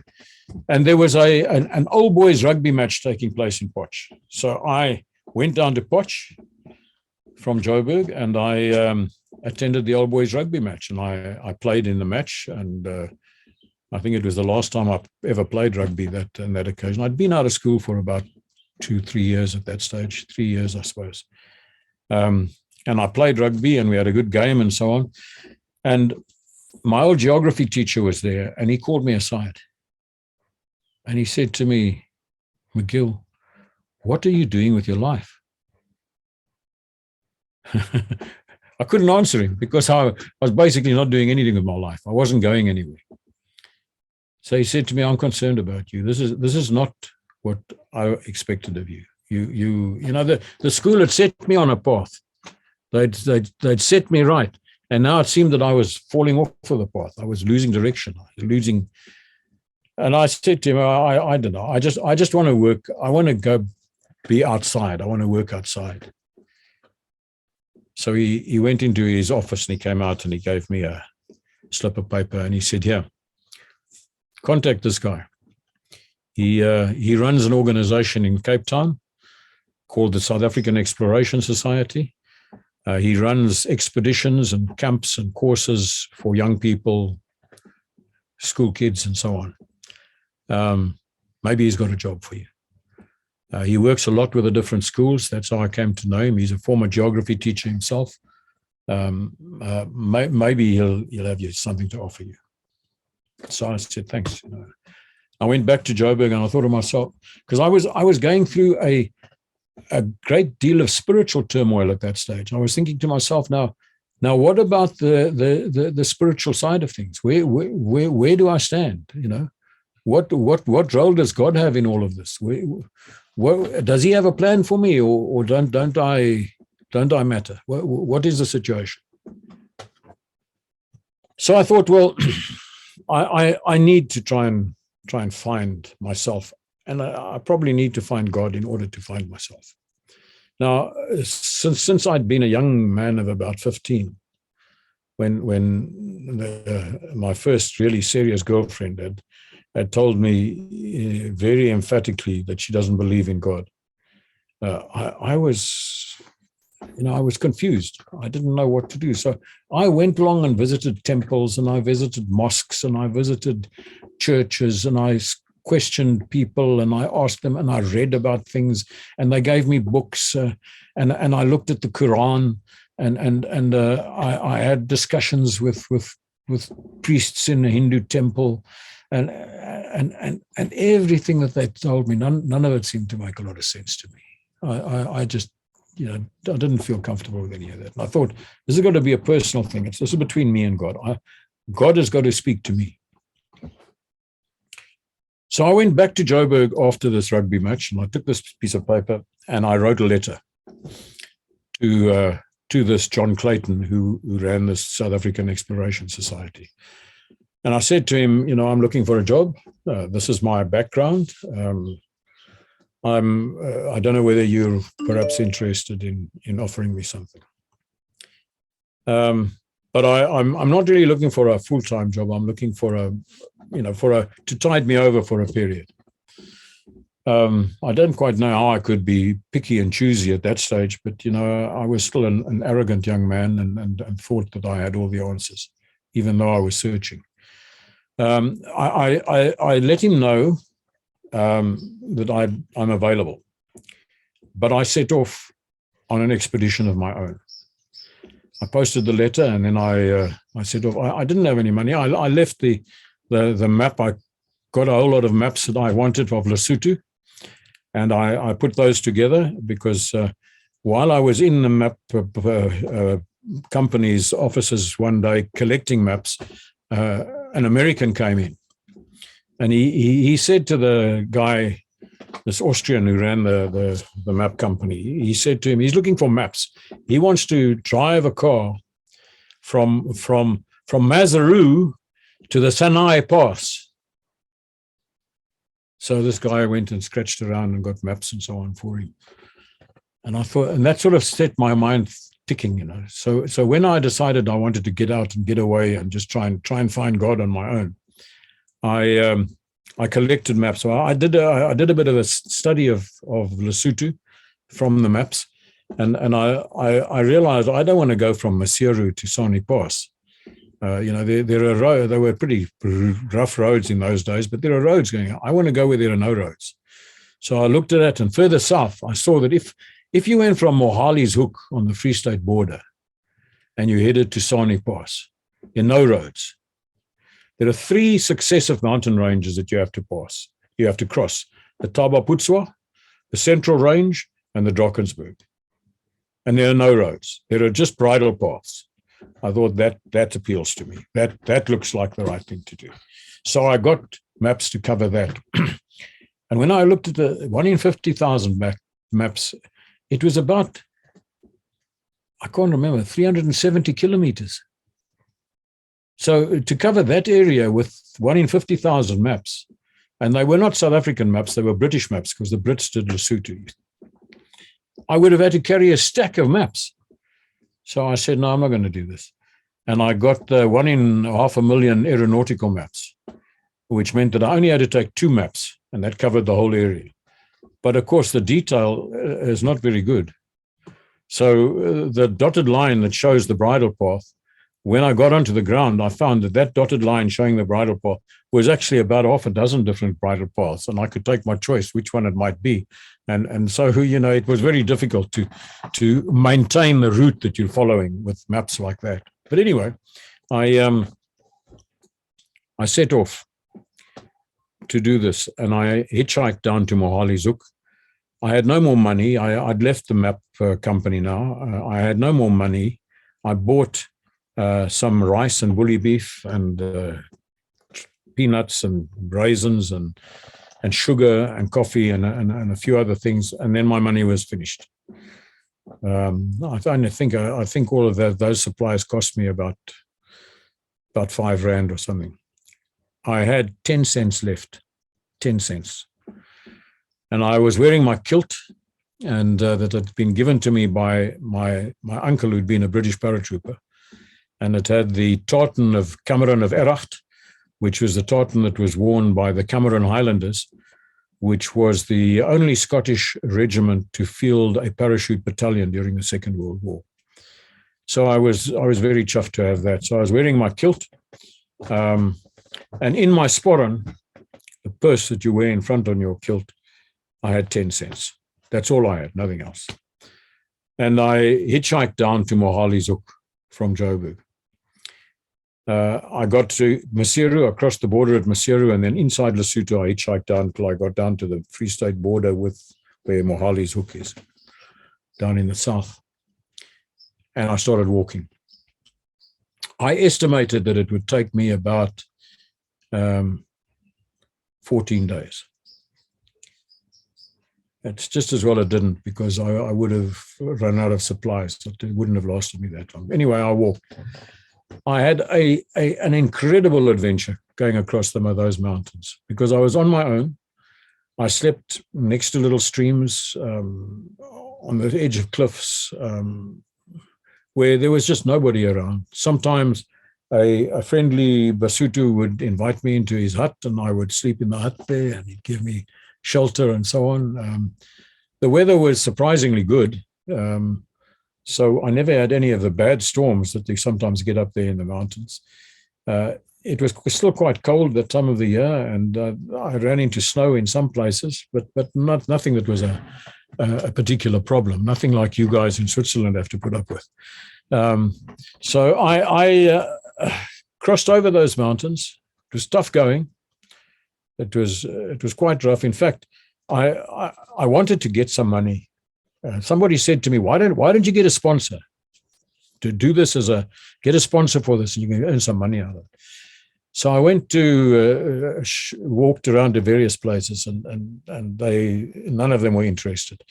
And when I went to Edworks, who used to make shoes, they had a shoe on the market called the Bush Suede, and they were trying to promote this Bush Suede. And I went to the advertising guy there, and he said to me, would you walk across in a pair of our shoes?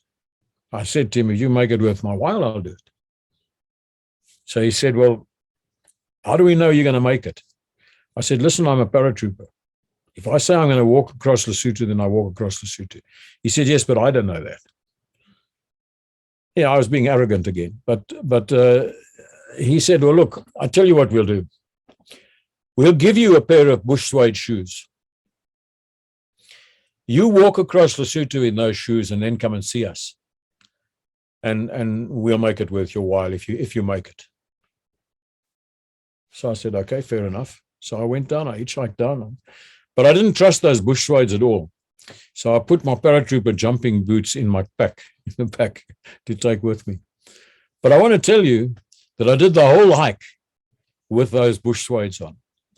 And I never had to wear my paratrooper jumping boots once. And the bush suedes gave me no blisters, no problems. They were fantastic shoes. They were really, really very good. Anyway, I got across, I saw the most incredible waterfalls. I sometimes stayed at missionary stations. I had some surprising adventures on this trip. It was really an impressive trip. And when I got to the 10th day, I was out of food. I had nothing left. But I knew I was close to Sani Pass. And that night when I went to sleep, all I had was some sugar, and that's it. I had nothing else. All the rest of my supplies were gone. And I had 2 water bottles, old Second World War Army water bottles. And I filled them both with water, and I poured some sugar into both of them, and I drank some of the sugar water that night. And the next morning, I filled them both again and poured the rest of the sugar in, and that was it. And I set off the next morning on the 11th day, and I got to Sani Pass. And I remember the day I started, or just before I started, when I crossed the border at Maseru to go over. On the South African side, there was a tough young constable at the customs. And when I gave him my passport to sign, he said to me, "Nou waar gaan jy?" And I said to him, "Nee, ek wil oor Lesotho stop, na Sani Pass toe." So he said, op jou eie? So I said, yeah. So he looked at me, and as he looked at me, he looked down at my kilt. And on my sporran, I had a miniature parachute wing that I'd pushed into the leather that I was wearing on my sporran. And he looked at that and he said, "Is jy a paratrooper?" And I said to him, yeah. He said, he passed my passport back to me. He said, "Nee, wat, jy gaan dit maak, moenie worry, gaan." So at least he had confidence in me, even if the advertising guy didn't. And I got to the top of Sani Pass, and there was no traffic. There was nothing. I mean, Sani Pass was almost unheard of in those days. So I went through the customs and I walked down. I had to walk all the way down past Sani Pass. There was no I thought I'd get a lift and, be able to ride down Sani. No chance. I had to walk all the way down to the bottom of Sani Pass. And then I had to walk quite a distance along the road towards, I think it was towards Heimville, before I eventually got a lift. And the guys took me through to Pietermaritzburg and dropped me over there. By then I'd drunk all my sugar water and I had nothing left. But it was dark. And I had my 10 cents in my sporran. And I went to a cafe there in Pietermaritzburg, and I bought half a loaf of brown bread and a pint of milk. And I went back to where I was on the side of the road, and I ate my bread and milk. And at least that filled my tummy so that I could sleep nicely on the side of the road. And the next day I hitchhiked back to Joburg. And as soon as I got to Joburg, I went to the I think it was the Daily Mail, and I arrived there with my dirty shirt and pack and my kilt on and looking scruffy and so on. And I arrived there and I said, "Listen, I've just done this, and here I am." And the guy took me downstairs and he took a photograph of me and they put it in the paper the next day. And I went to Edwards and I said, "Well, now here I am. What are you going to do?" And they said, "Oh, we're very impressed. So we want to take some pictures of you. Let's go out to the Wilds." So the Wilds is a park in Joburg. And I went through there. And they took some photographs of me, and they paid me 35 Rand for modeling fees, because I'd had pictures taken, and 20 Rand for my trouble. And that was it. So, but for me at that stage, that was a lifesaver. That was big money. I was doing okay. So, but I was staying with some friends in digs in a house that we had rented in Kensington in Joburg. And when I got there, there was a telegram waiting for me from the guy in Cape Town, John Clayton. And he said, "Can you come down? I want to interview you." So I packed my bag again, and the next day I got onto the road and I hitchhiked down to Cape Town. And I met up with John Clayton. And I was, and he had I had an interview with him in his office, and I told him my whole story. And he said, "So why do you only want a temporary job?" I said, "Because I want to go overseas and tour. If I can make enough money in the meantime, that'll help me." But what I hadn't told him was that I'd also gone to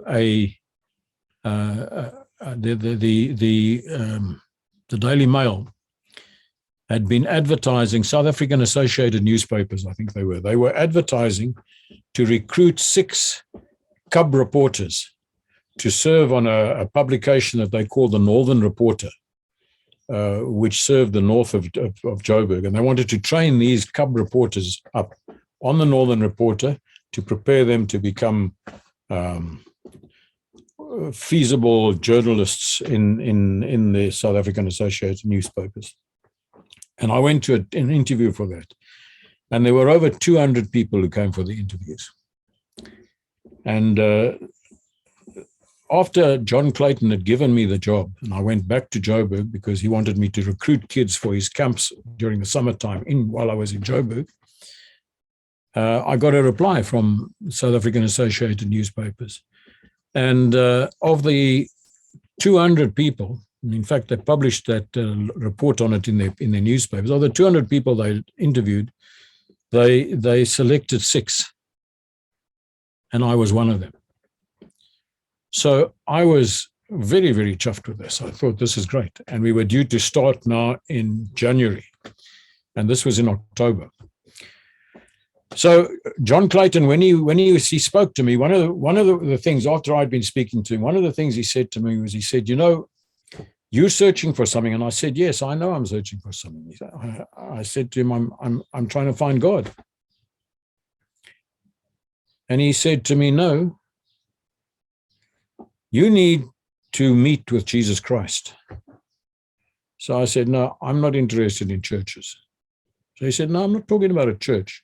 I'm talking about a personal encounter with Jesus Christ. That's what you need in your life. I said, yeah, I've heard people say things like that before. I don't think that's relevant to me. So he said, we'll talk again. Anyway, he gave me the job.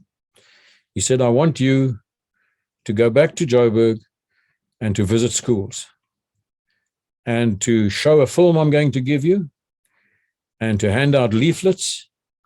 And at the end of the year, in December, I want you to bring down all the kids that you're able to recruit and bring them down to attend a camp at Muizenberg. So I thought, and he said there's one camp in December and one in January. I didn't tell him that in January I'm starting a new job in Joburg. But anyway, he said that's what he wants me to do.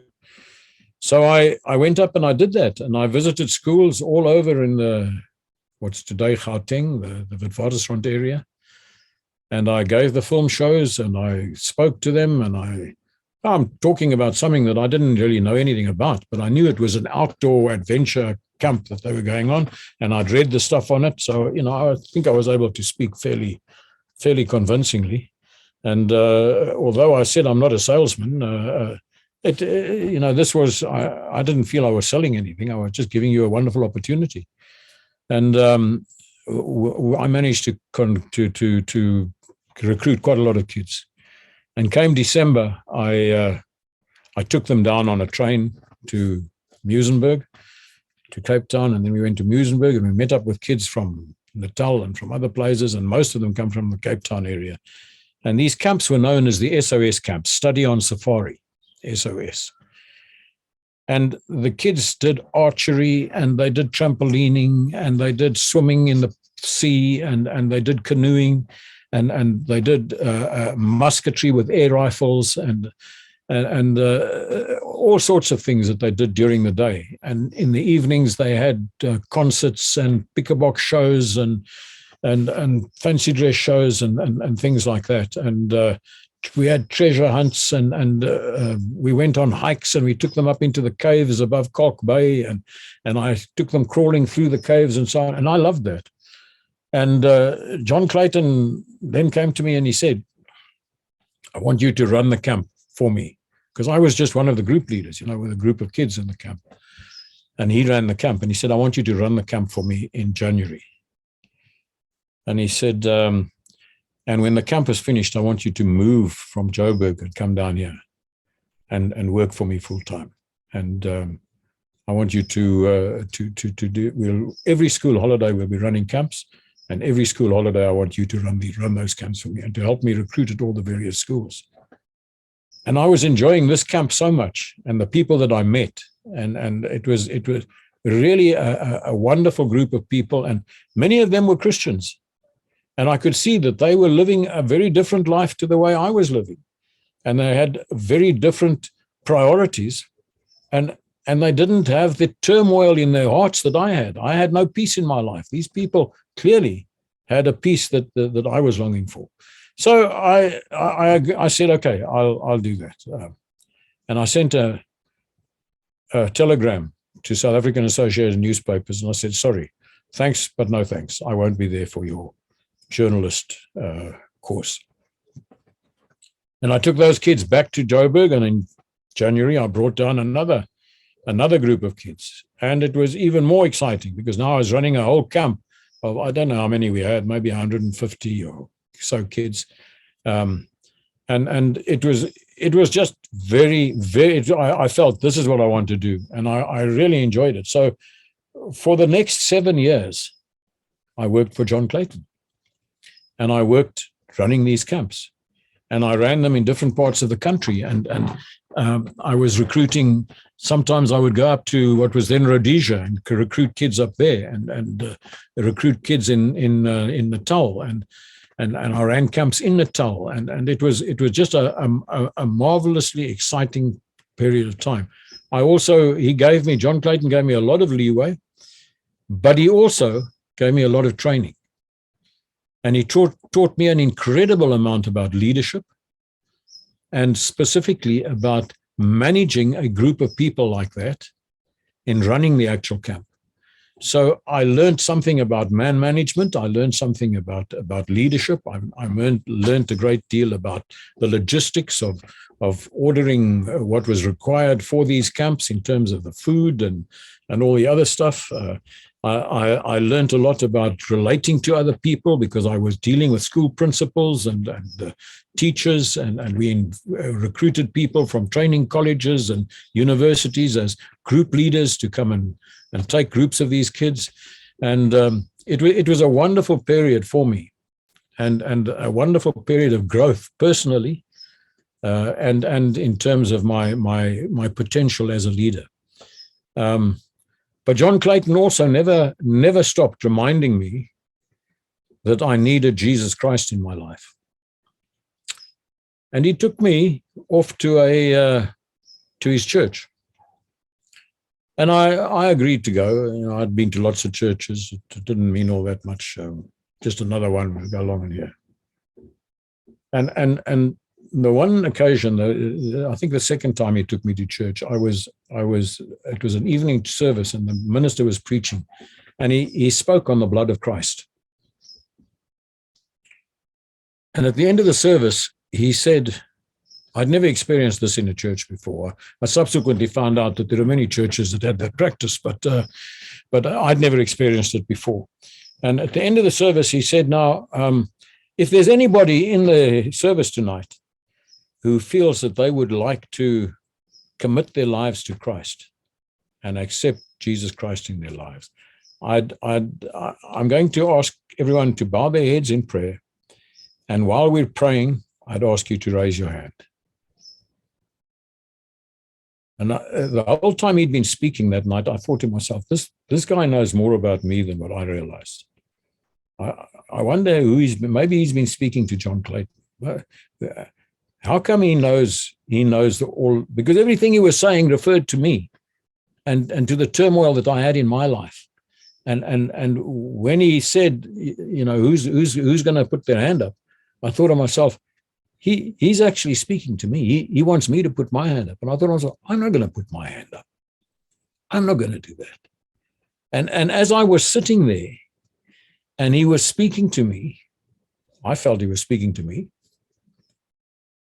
I felt a tremendous impression. I know today that it was the Holy Spirit speaking to me, but at that stage, I didn't know what it was. I just felt this tremendous impression that, as if somebody was saying to me, if you don't put your hand up now, you're going to walk out of this church and you will never get another opportunity to do this.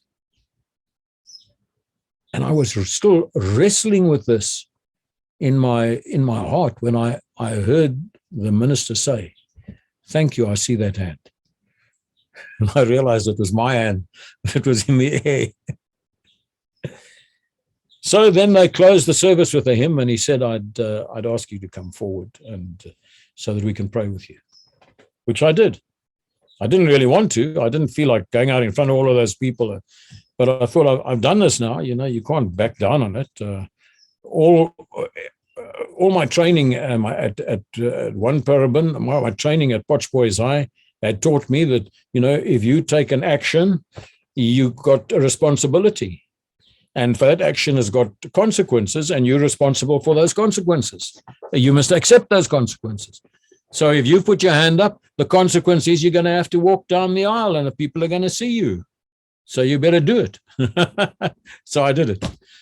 And I went down, and one of the elders took me into a little room, and he spent quite a while with me and prayed with me. And he explained to me what this step is that I've now said I want to take. And he said to me, "Are you sure this is what you want to do?" And I said, I need to. I'm at the stage now where I realize this is what I need. And I'd felt a conviction that you know, my life is wrong. There's so many things wrong in my life. There's so much that has happened that shouldn't happen. I need to go forward, and the only way I can go forward is if I get peace in my life, and I've got someone that I can hold on to who will take me through life. And so I knelt down with him, and I prayed, and I accepted Christ as my Savior. And that night, it was in 1969, 9th of March, 1969, my life changed. It changed significantly. I didn't even realize how much it had changed. But about a year later, somebody came to me and he said to me, "You know, you've changed a lot." And I said, "What do you mean?" He said, "For one thing, you don't curse and swear anymore." And I thought about it, and I thought, well, you know, I didn't even realize this. But quite obviously, my life had changed to the extent that I didn't need to be foul-mouthed about things. I didn't need to use crass words to try and express myself. It was no longer a necessity in my life. And so many things happened that were very different in my life. But at the same time that all of this was happening, I was experiencing some massive, I was going through some massive experiences of a different kind within the organization, the SOS camps that I was, the South African Exploration Society. John Clayton was a very innovative man. He was a man with tremendous initiative and a great imagination, and he was always thinking of new things to promote the work that he was doing amongst the youth. And he really was very badly wanted to build a youth center, which he eventually did. But of course, he needed the resources for that, and he needed prominence. And one of the ways was to get more camps done, and the more camps he got, the more money the organization would get in, so that it would be able to embark on something like this. And he said, we've got to get more people, recruit more people for our organization. And this happened while I was still working for him from Joburg. And he said to me, when he was in Lesotho, because when I was crossing Lesotho, I came to this incredibly beautiful waterfall, the Malatsunyani waterfalls. And I spent time there. And I heard while I was there about this guy who'd been lowered on a rope right down the waterfall, the front of the waterfall. And that guy was John Clayton. And he said to me, you know, that when that stunt I did when I was lowered down the waterfall, let's see if we can lower you down the face of Table Mountain to beat my record, to try and get some publicity for our camps. So I said, that sounds like a great idea. Let's do that.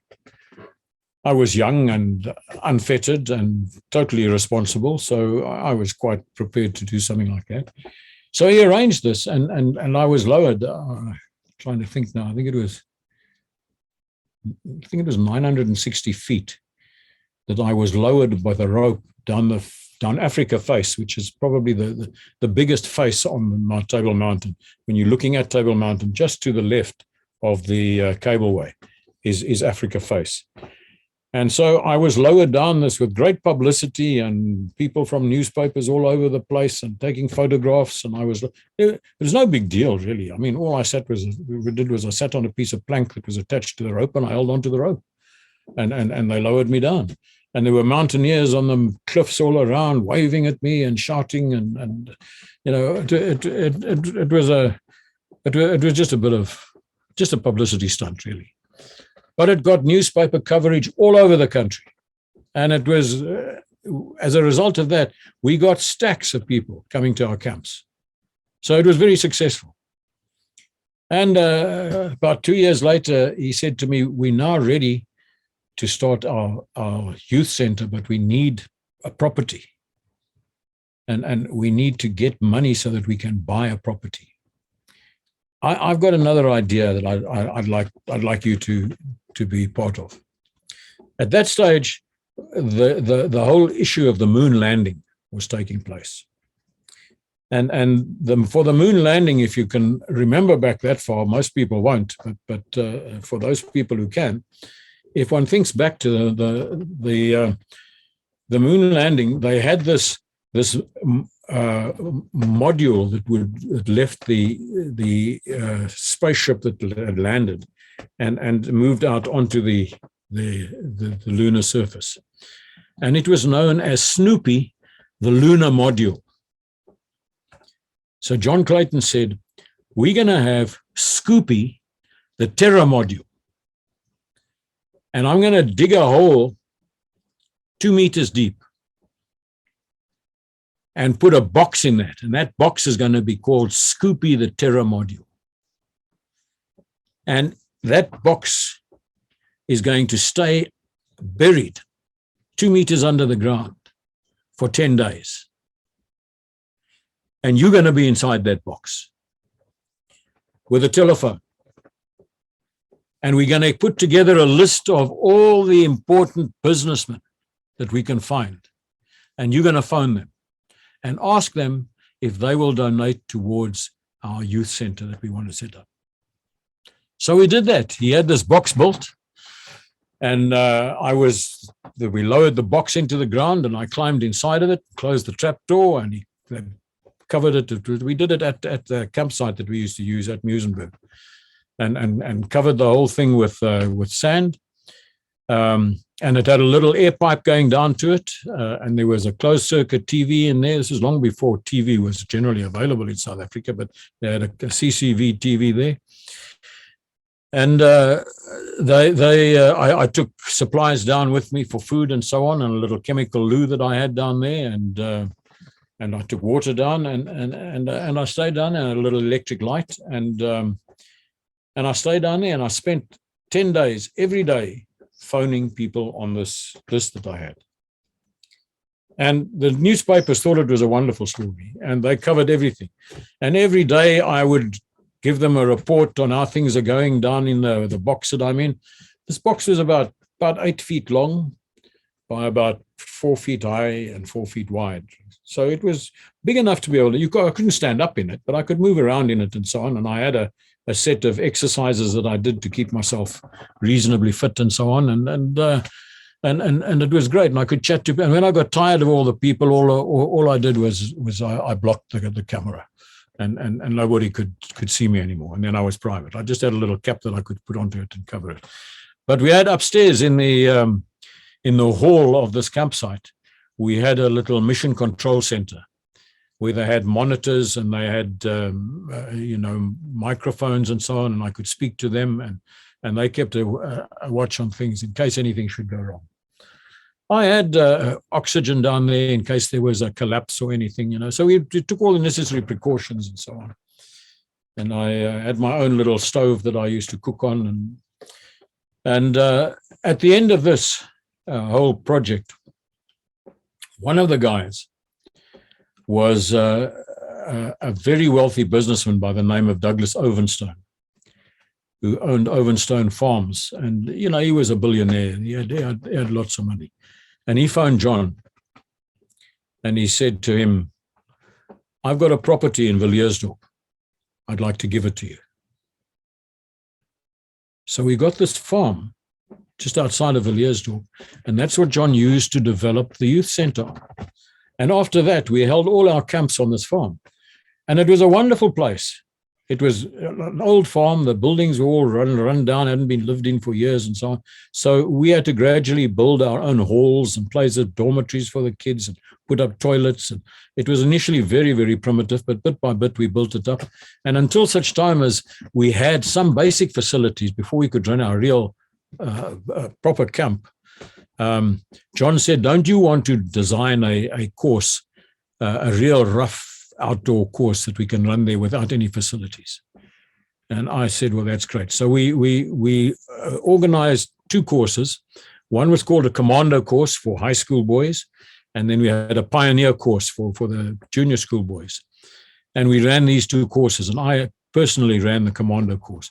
And it was basically a sort of a watered down version of the paratrooper selection course with a whole lot of instruction built in on aspects like survival, mountaineering, various other aspects like that.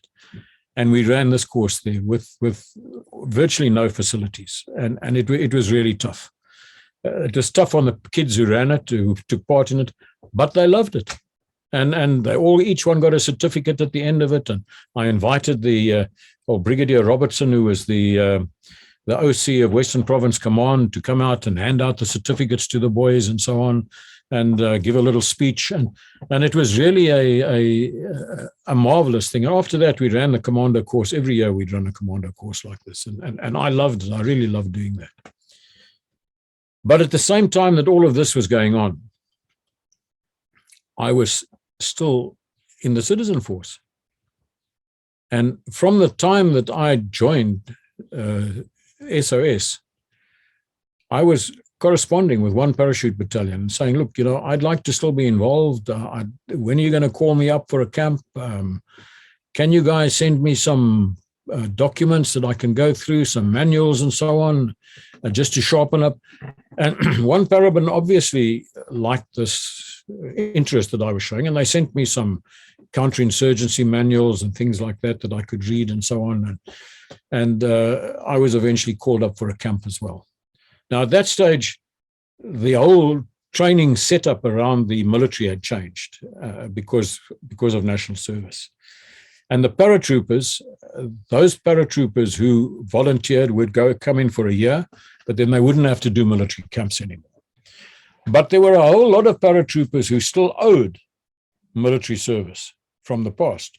And these guys were all accommodated in what was called the Citizen Force Organization of one parachute battalion, where they had companies.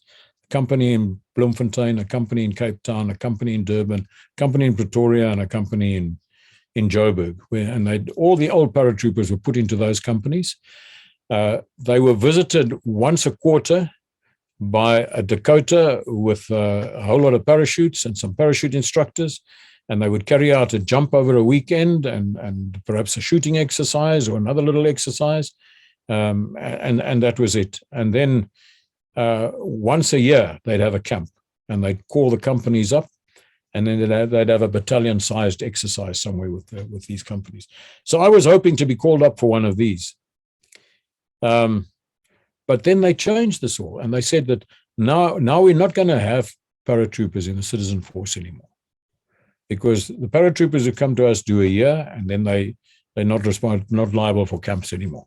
So all these old paratroopers that still owe camps, we're going to transfer them out to normal infantry units, and they can do their last couple of camps in the normal infantry units, which was a really bad decision. I mean, it was actually pathetic that somebody in the military decided on something like this. And it doesn't say much for the PF paratroopers that they accepted this state of affairs. It was terrible.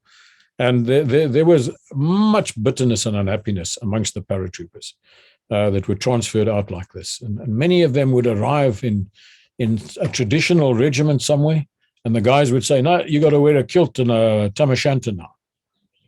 And the guy said, yeah, I'm not taking off my burgundy beret. They said, you can't wear that here. He said, and you can't tell me I'm not wearing it. And the guys would be sent to DB, and there were all sorts of issues around it. Some units were quite clever about it. They got all the guys that came from the paratroopers together, and they said, okay, you guys, we're going to form a separate platoon with you guys, and you can all wear your paratrooper berets. So the guys thought, that's great. They're not jumping anymore, but at least they're still together and they're recognized as paratroopers. But that didn't happen everywhere. So, within the citizen force, there was a great deal of unhappiness, particularly the traditional regiments. They didn't like guys coming in to try and say, this is what we're going to do. Because in my regiment, you do what I do. This regiment's been doing that for 100 years. This is what happens here. So, they had to just accept these sort of changes and stresses and strains. And that's the way it went. But one paraban kept a small nucleus of citizen force guys, officers and NCOs that they had selected, and they called this the CF element, the Burgermacht element.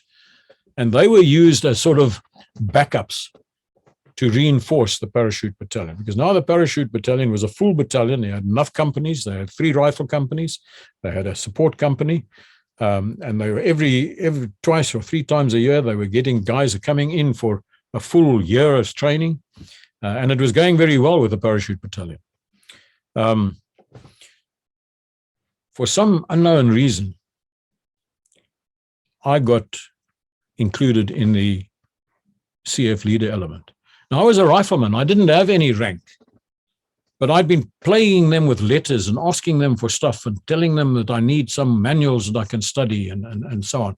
So somewhere along the line, somebody must have been impressed with what I did, and they included me in the CF leader element. And next thing is I get a call-up instruction to go and do a specialized infantry course. And this specialized infantry course was, in fact, an escape and evasion exercise.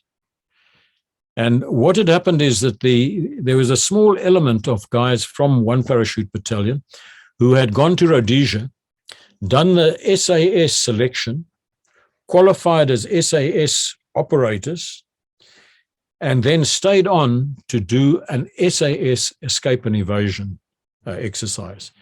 And this was a big thing with the SAS. They used to do big things like this in Rhodesia, and they were very good those exercises. They were outstanding. Essentially what happened was you got a group of people together, and they were now ostensibly terrorists. They were insurgents. And they were given some specialized training with weapons and various other things, radios or whatever else, demolitions and so on. And this little group were then divided up into 4-man groups, a little insurgent group of 4 men. And they were set out somewhere in the bush, and they were on the run. And they had contact points that they had to get to, where an informer would give them some rations and some instructions of where to go to next and so on. But chasing them would be a company or more of troops. And in the SAS's case, it might be a company of the RAR or a company of the RLI, or it might even be other SAS from C Squadron that would be involved in the chase. And they would chase these guys and hunt them down and track them. And these guys would have to apply counter-tracking, and they would have to try and avoid them and do everything in their power not to be caught by these guys. And if they were caught, which most of them were, when they were caught, they would be interrogated. And they would be harshly interrogated, extremely harshly. They kept a doctor on hand just to make sure that the guy didn't die.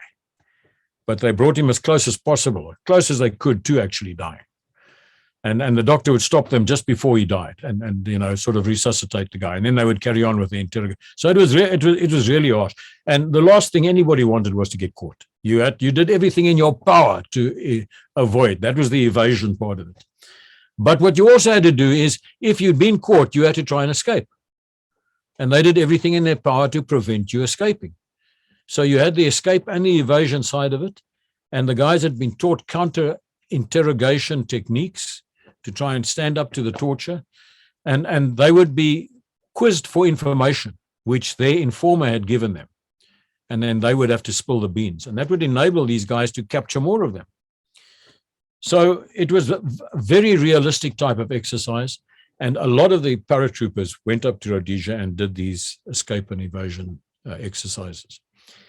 And when they came back to one parabon, they said, this is what we've got to do. So they started running escape and evasion exercises. And the way they did it to get past the authorities and so on, they were registered as courses. And the course was given the name of a specialized infantry course. And sometimes they'd have people who weren't paratroopers who would participate, but generally it was paratroopers that were doing this.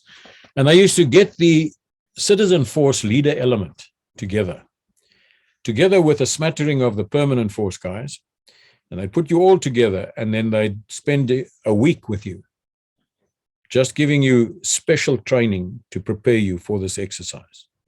And then the second week would be the actual exercise. And I was called up for one of these. Man, and I found that I'm an insurgent. I'm now a terrorist. And now I'm being given this specialized training. And they gave some very good training, and very good instructors doing this. Very good training in preparing you for the whole thing. And the next thing is we're in a Dakota flying up to the Tabazimbi area and on the Botswana border. And we jump. We were given refresher training and so on before. We jump, but all we've got with us, we've got a brown overall. This is before the nutria was in use. So everybody wore khaki in those days. But we were given this brown overall, which made us stand out as differently.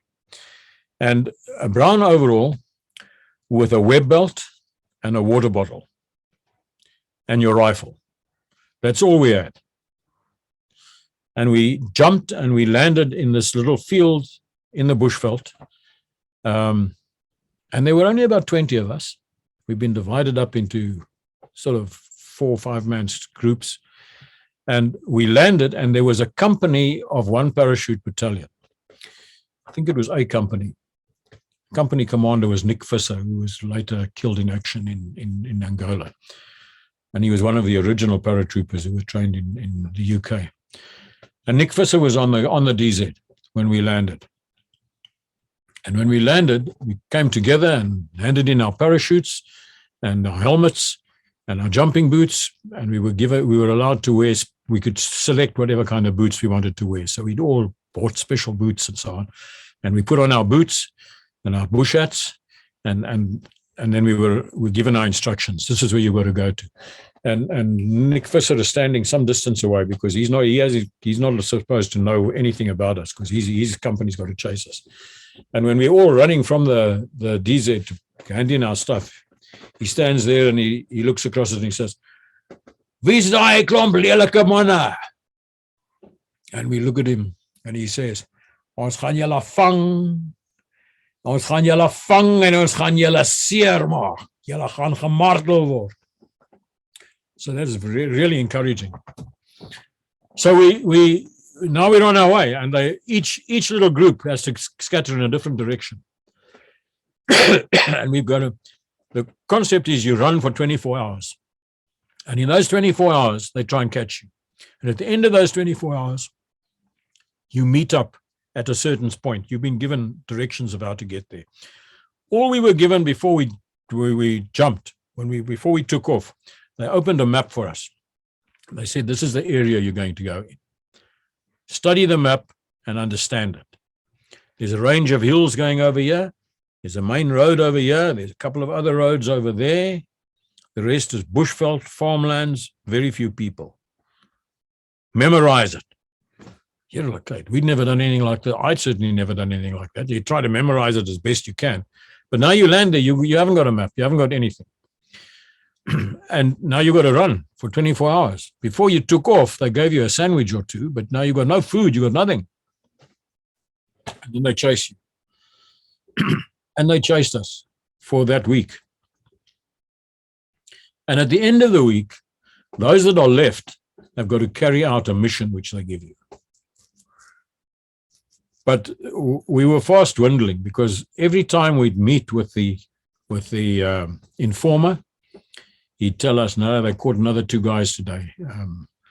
No, that group over there has been caught today. And there were fewer and fewer and fewer of us left. And the night of the two nights, there were 2 nights left. And we get together, and the informer meets us, and the informer was Captain Blikkies Blichnout, who was excellent. He's really an outstanding officer. And he said to us, well, it's just your 2 groups that are left now. 8 guys, that's all that's left. The rest have all been caught, and they've all been tortured, and they've all sung like canaries. They couldn't scan, and so that's why they've managed to catch so many. So we're going to give you a completely different area to go into now. This is where you go. So many paces in that direction, so many paces in that direction, and so on. And then you get to this, and you've crossed that river and that fence, and you get to this place.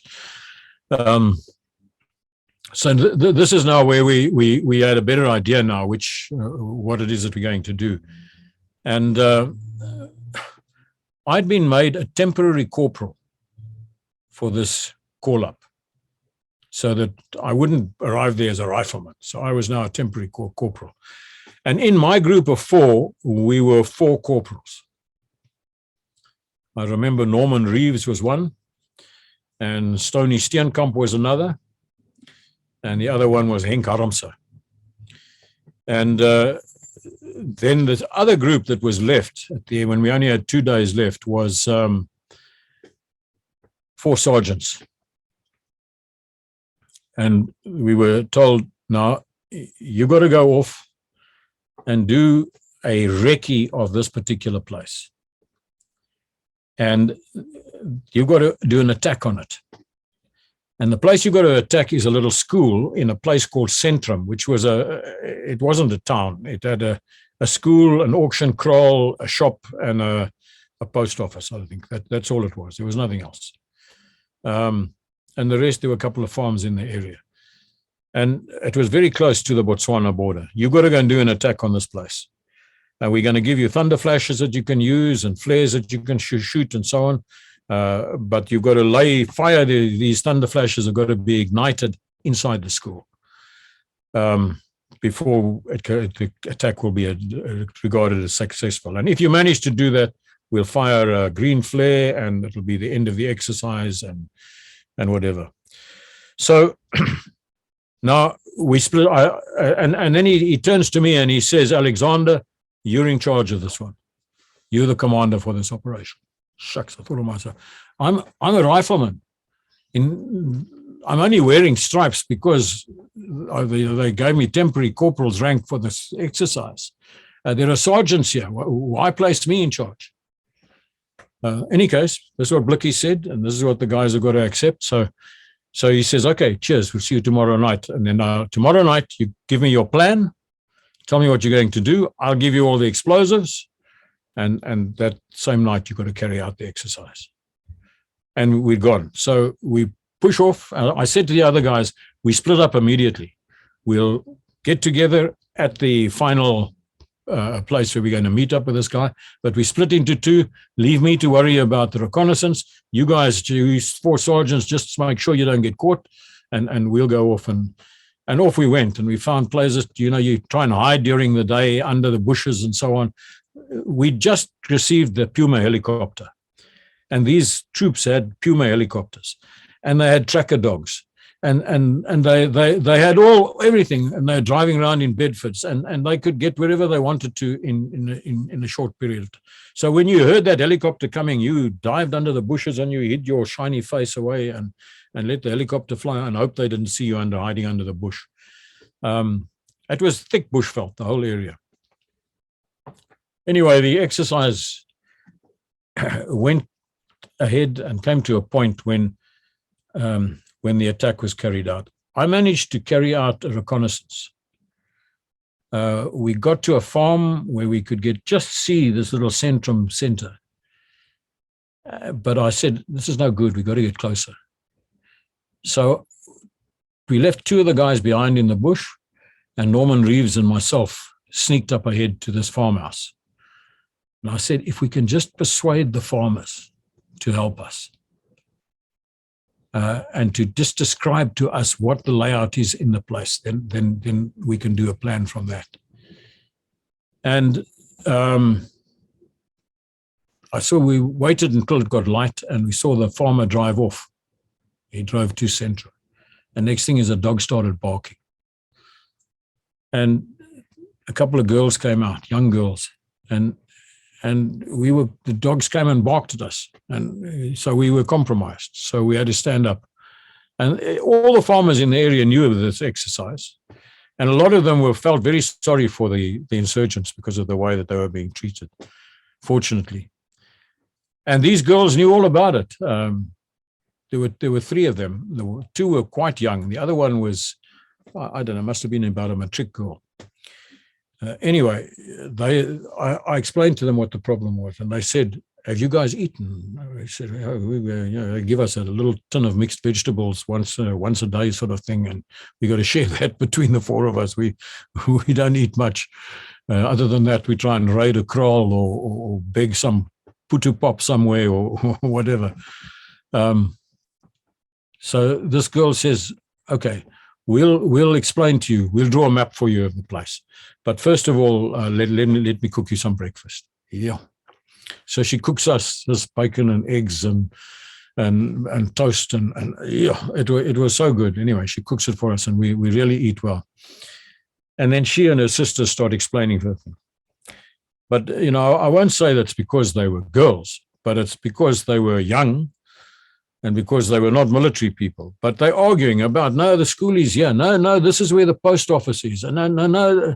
So, this map they were drawing me was useless. I couldn't make a plan on that sort of thing.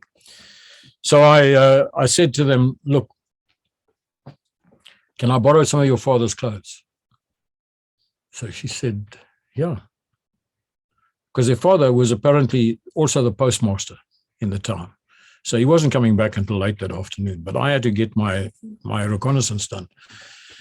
So she lends me a pair of shorts and stockings and shoes and a shirt and a hood. And she lets me go and have a bath because, we were stinking. We were really dirty. So I go and have a bath, and I get dressed up in this whole outfit, and I take his razor, and I have a shave as well because I had stubble all over the place. And I had quite a big, heavy moustache in those days, but I didn't have a beard not for the camp anyway. And so I shaved off all the stubble, and then I said to her, "Now, are you prepared to come in with me? You come with me and show me around the little town." Now, in the town was where the company was based, and they had their Bedfords riding around and their soldiers there and all the rest. So we set off into the town, and we walk. Bedford drives past, and I borrowed one of her father's pipes as well. So we're walking into the town, and this Bedford comes driving past, and the troops waving at us because they see the girl. You say, "Hello, you're the my daughter." But this daughter is only about 3 years, 4 years younger than me. I don't know. So, anyway, they drive off, and there's more troops inside the town and so on. So, I hold the pipe in my mouth, and I try and look as much as I can, look older than what I actually am. And so she takes us in, and she takes us straight to the post office. She says, "I'll have to tell my father about this." So I walk in there, and there her father is behind because the town was only about, the Centrum village was probably about 2, maybe 3 kilometers from their farm. So it wasn't far. So her father looks up very surprised to see her, and he looks at me, and he immediately recognizes his clothes, you see. So he says to her, "Wat gaan aan?" And so, she explains to him, and I tell him, and I say, "Oom, ek is regtig, ek is jammer, maar ek moet hierdie ding uitsorteer, en dis al maniere waarin ek kon dink." So he smiles, and he says, "Nee, boet, dis reg. Kom ons sien wat ons kan doen." So I said, "Well, ek wil net die plek mooi verken. Ek wil net 'n bietjie rondstap, maar ek wil net nie hê iemand moet enigiets snaak." Hy sê, "Nee, moenie worry. Ons is aan julle kant." So I went out again with his daughter. She takes me into the shop. Now, first of all, she takes me across to the school.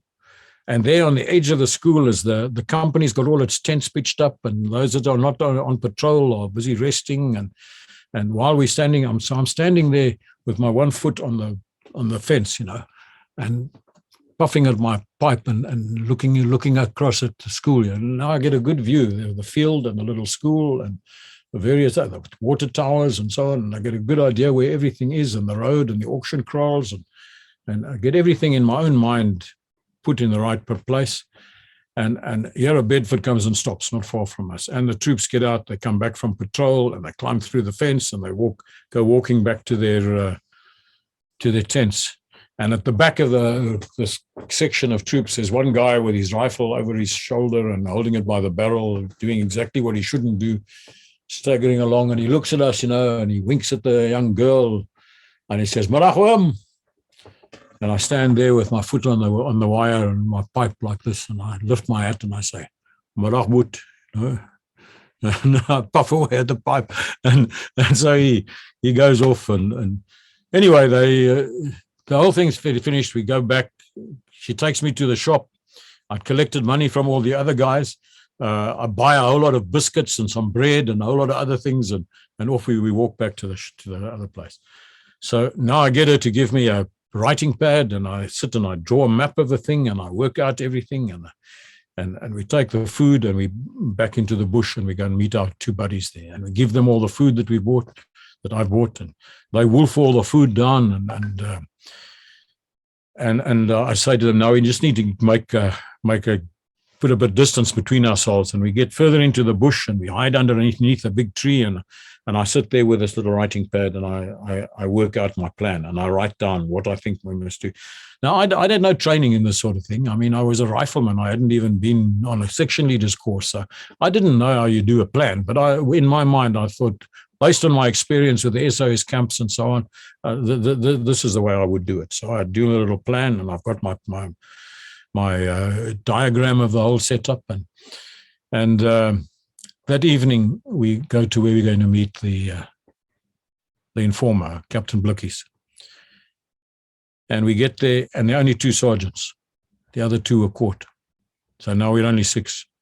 So I have to modify my plan slightly, and I give it to Blickies, and he looks through it, looks at the map, and he says, "How did you get this information?" So we tell him. So he says, "Ja, jy het nie regtig dit gedoen nie." So hy sê, "Nee, ons het, kaptein." So he says, ek gaan 'n bietjie check by daai winkel en daai tannie." "Nee, jy kan dit doen, kaptein." So anyway, he did check, and he found out that everything was okay and so on. Anyway, we carried out the mission the following night. It was a roaring success. I had a diversionary party who let off a couple of thunder flashes, and when their thunder flashes went off, all the guys leapt out of bed and they went charging off to that place. And while they were busy doing that, the other guys went through, and we placed the explosives right in the middle, in the quadrangle of the little school, and we fired our thunder flashes and so on. And the next thing is we saw Blickies' green flare go, and it was all a big success. And Nick Visser, of course, was very upset. He was very upset because he was hoping to catch all the tours, and that would be the end of the exercise.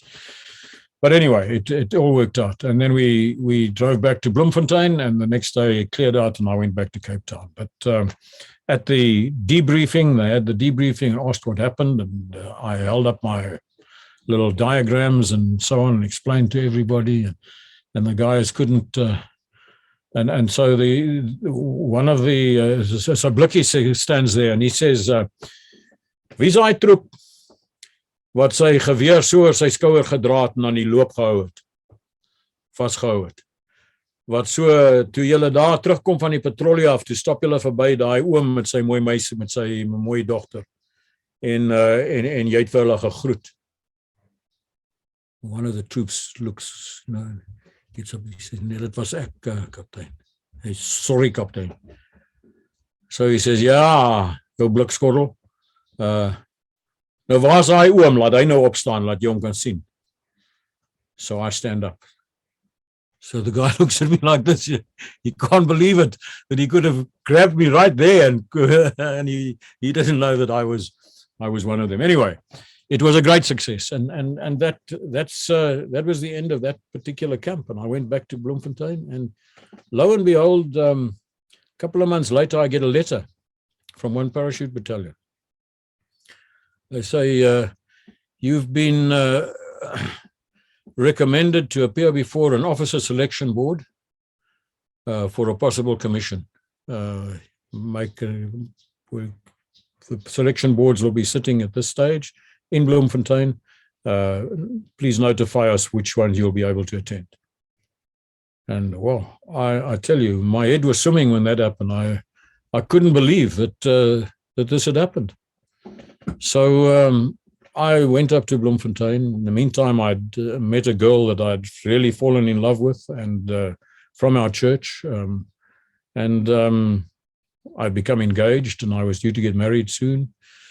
And I'd just grown my beard nicely again. And 6 weeks before the wedding, I've got to go up to Bloemfontein to appear before a selection board. So I had to shave my beard off again, which didn't impress me or my wife. So when we did get married, my beard was very, very sparse and small because of that. But anyway, so I went up and I appeared before the selection board, and I still remember the chairman of the selection board was Brigadier Jock Campbell, MC, Second World War veteran. And he asked some very probing questions. He was obvious, he was an armor man, and he was obviously a very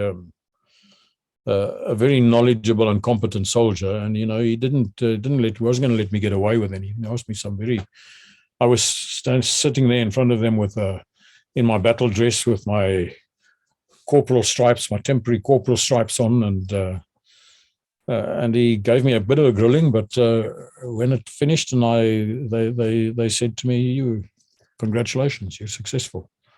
You'll be notified what happens. And in time, I received a temporary commission, and I was told to go to infantry school to do a platoon commander's course, which I did. And I loved it. It was magnificent. But it was hard work. You know, the problem is I tend to be a very intense person. And what I do, I take very seriously. So I don't generally do things in half measures. So if I'm given something to learn, then I want to learn the whole book. I don't want to just learn a chapter or skim through a few things. And if I'm given orders to write, then I want the orders to be absolutely correct. So I do it according to the book, and I try and include everything possible in it. And so I end up sleeping very little and working very hard. But I got through the infantry platoon commander's course. It was a conventional operations course. Our course leader was Captain Tony Savades, who was magnificent. What an instructor, what an officer, and such an example, and so knowledgeable. And really, he was really very good. And then shortly after I got back, the 2 Parachute Battalion was established, and I found myself as one of the first officers to be commissioned in 2 Parachute Battalion. 2 Parachute Battalion held a big conference at the Army College, which I went up for, together with Jeremy Wiley, who was a friend of mine, who was also an officer in Cape Town. And we attended this conference. And for this conference, we'd all been asked to write some suggestions as to how 2 Parachute Battalions should function in future. And I sat down, and again, the intensity with which I tackle almost anything I do meant that I worked really hard, and I produced a nice, today it would be called a staff paper. I didn't even know what a staff paper was in those days. But I wrote that thing on what the organization and functioning of 2 Parachute Battalions should be. There were only about 2 other suggestions made, and they were thin little 2-page comments by 1 or 2 people. The new commander of 2 Parachute Battalion basically took my document and worked through it with the others and said, this is what we'll do. So I was very chuffed with that as well. And, that went pretty well. And when my Probationary period as a second lieutenant had passed, and we had camps. I was called up for camps and attended camps and so on. And when my probationary period was passed, my commission was confirmed. I was then promoted to a full lieutenant, and I was sent on another course to the infantry school, which was basically a company 2IC's course, which I did, and again, which I enjoyed immensely. Our course commander at this stage was Captain Jock Harris, who was another very knowledgeable, very competent instructor, really knew his work well. And I had other officers who were busy, who gave us lectures, including Major Roland de Vries. You know, it was the first exposure I had to Roland. I would later work quite closely with him on occasion and serve under him operationally. And that was a wonderful experience, a wonderful thing that I was exposed to. And at that stage, I was I was experiencing conflict with my work and with my time in the citizen force. We had a weekly admin night. One of the things that I'd recommended was that we must go back to the company system, and we had a company called D Company in Cape Town. The company commander who was appointed was Jeremy Wiley. Initially, I was sort of a company adjutant, and later I became the 2IC of the company. The company sergeant major was Pat Loftus, who became a very good friend of mine, later became an RSM of 2 Parachute. And Jeremy Wiley himself later became a joint permanent force and became a special forces operator and served for quite a few years, retiring as a major. The time that we spent in 2 Parachute, we did little exercises over weekends. We'd call up troops and take them on a shooting exercise or a navigation exercise, and various other things. So I was doing a lot of work with 2 Parachute. It was taking up a lot of my time. My boss at SOS was getting very irritated with me. But I was also I was also getting very irritated with some of the things that he was doing. I was uncomfortable with the direction that he was moving in with the society. I wasn't happy with some of the decisions he made around the courses and the way that we would run them and what we would present. There were issues in his personal life that I was unhappy about, and we were basically clashing, and things were not going well. It was really it was a time that we really needed to. I had to make a decision, and he and I were reached the stage where we were barely speaking to each other. It was conflict all the time. The society was suffering, the camps were suffering. And I realized that it's his organization, and he's the man with the dream and the vision. He'd established it, and he knew what he wanted to do with it. I'm the interloper. I'm the one who's come late. I can't try and take over this organization and kick him out. I've got to step back and go. But at the same time, I also knew that I was experiencing such excitement and enjoyment in what I was doing with the military and with 2 Parachute. I really wanted more of that. And I'd come to the point where I realized that I didn't want to be a weekend soldier. I wanted to be a professional soldier. I wanted to make it my life.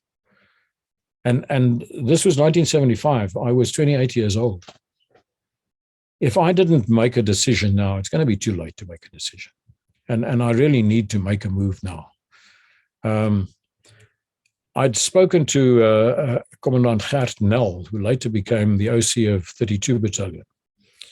He had been the adjutant at 1 Parachute, and I knew him from the various camps I'd attended. And I'd phoned him on several occasions and spoken to him about joining the PF. And he'd been in the commandos before he joined the PF. And he knew what it was like to be a part-time soldier before you become a regular soldier. And he knew what the issues and things were. And he said to me, have you got a degree? And I said, no, but I'm studying through UNISA at the moment. So he said, well, my advice to you is finish your degree and then join up. It will just place you in a better position.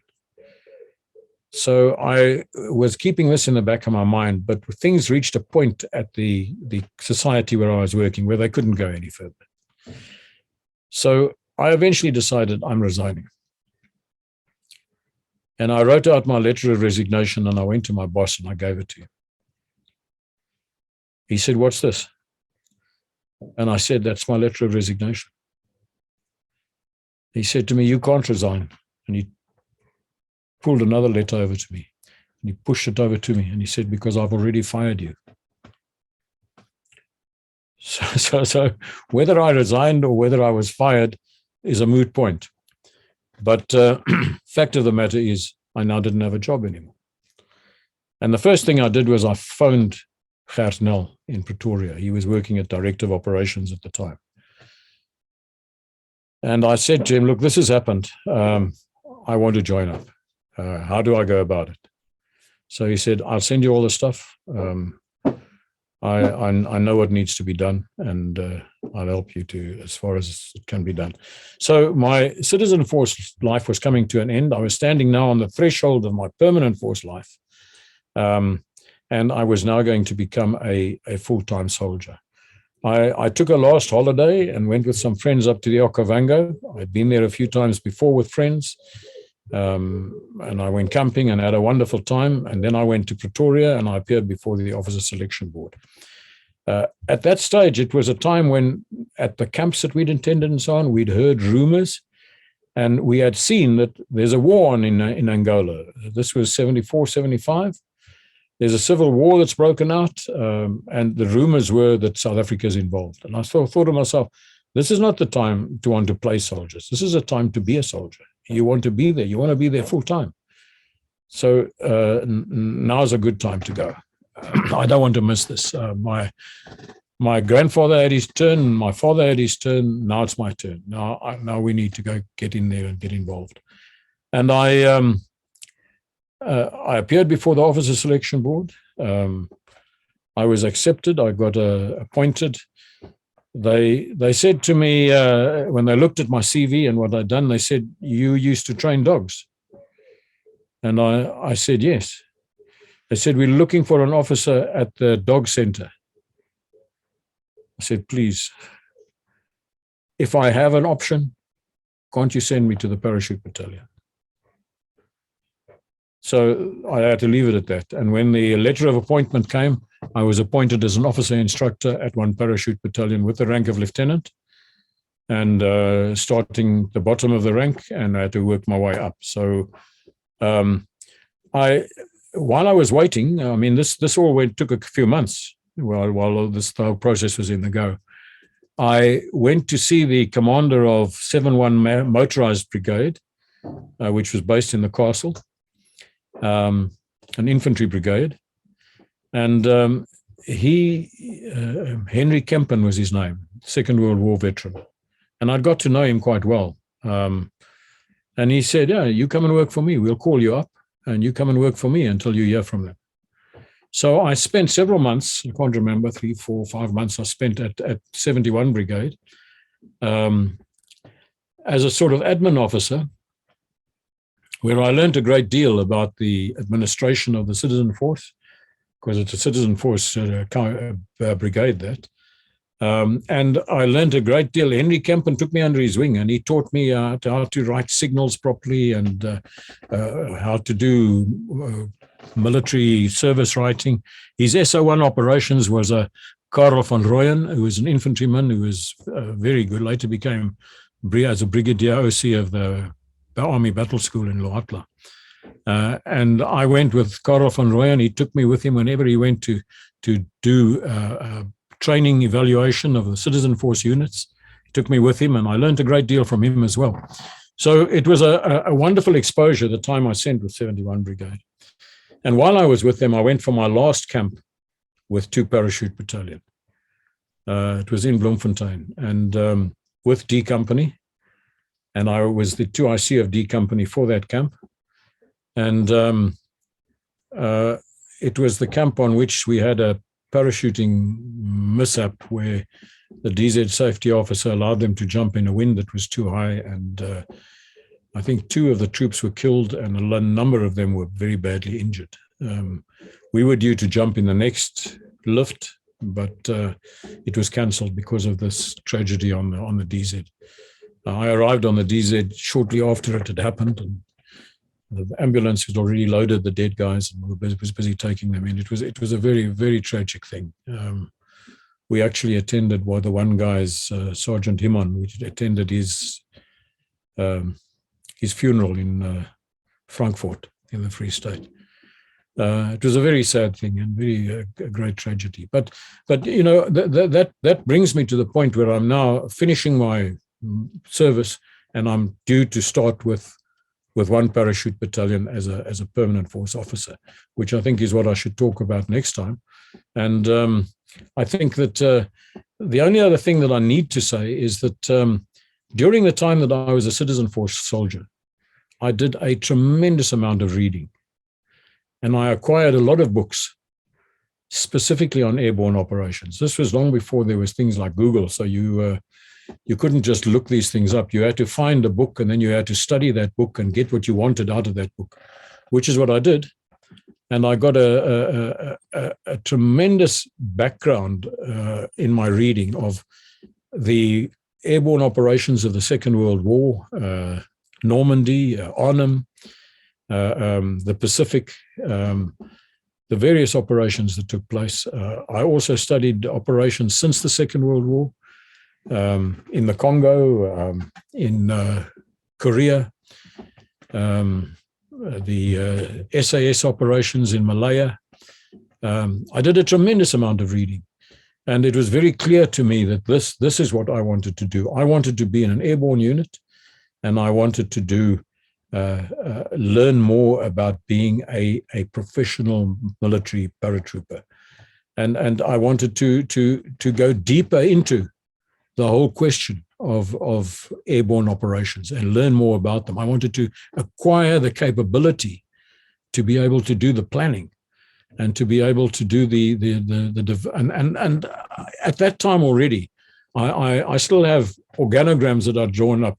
There was no Parachute Brigade at that stage, but I drew up organograms of an airborne division and airborne brigades and how they would function and what they would consist of and at what level the command would take place. And I had all of these things right down to the mortar platoons and the anti-tank platoons and what sort of weaponry would be best suited for them. And so I was looking far beyond just jumping out of aeroplanes. I wanted to know more on a bigger scale than that.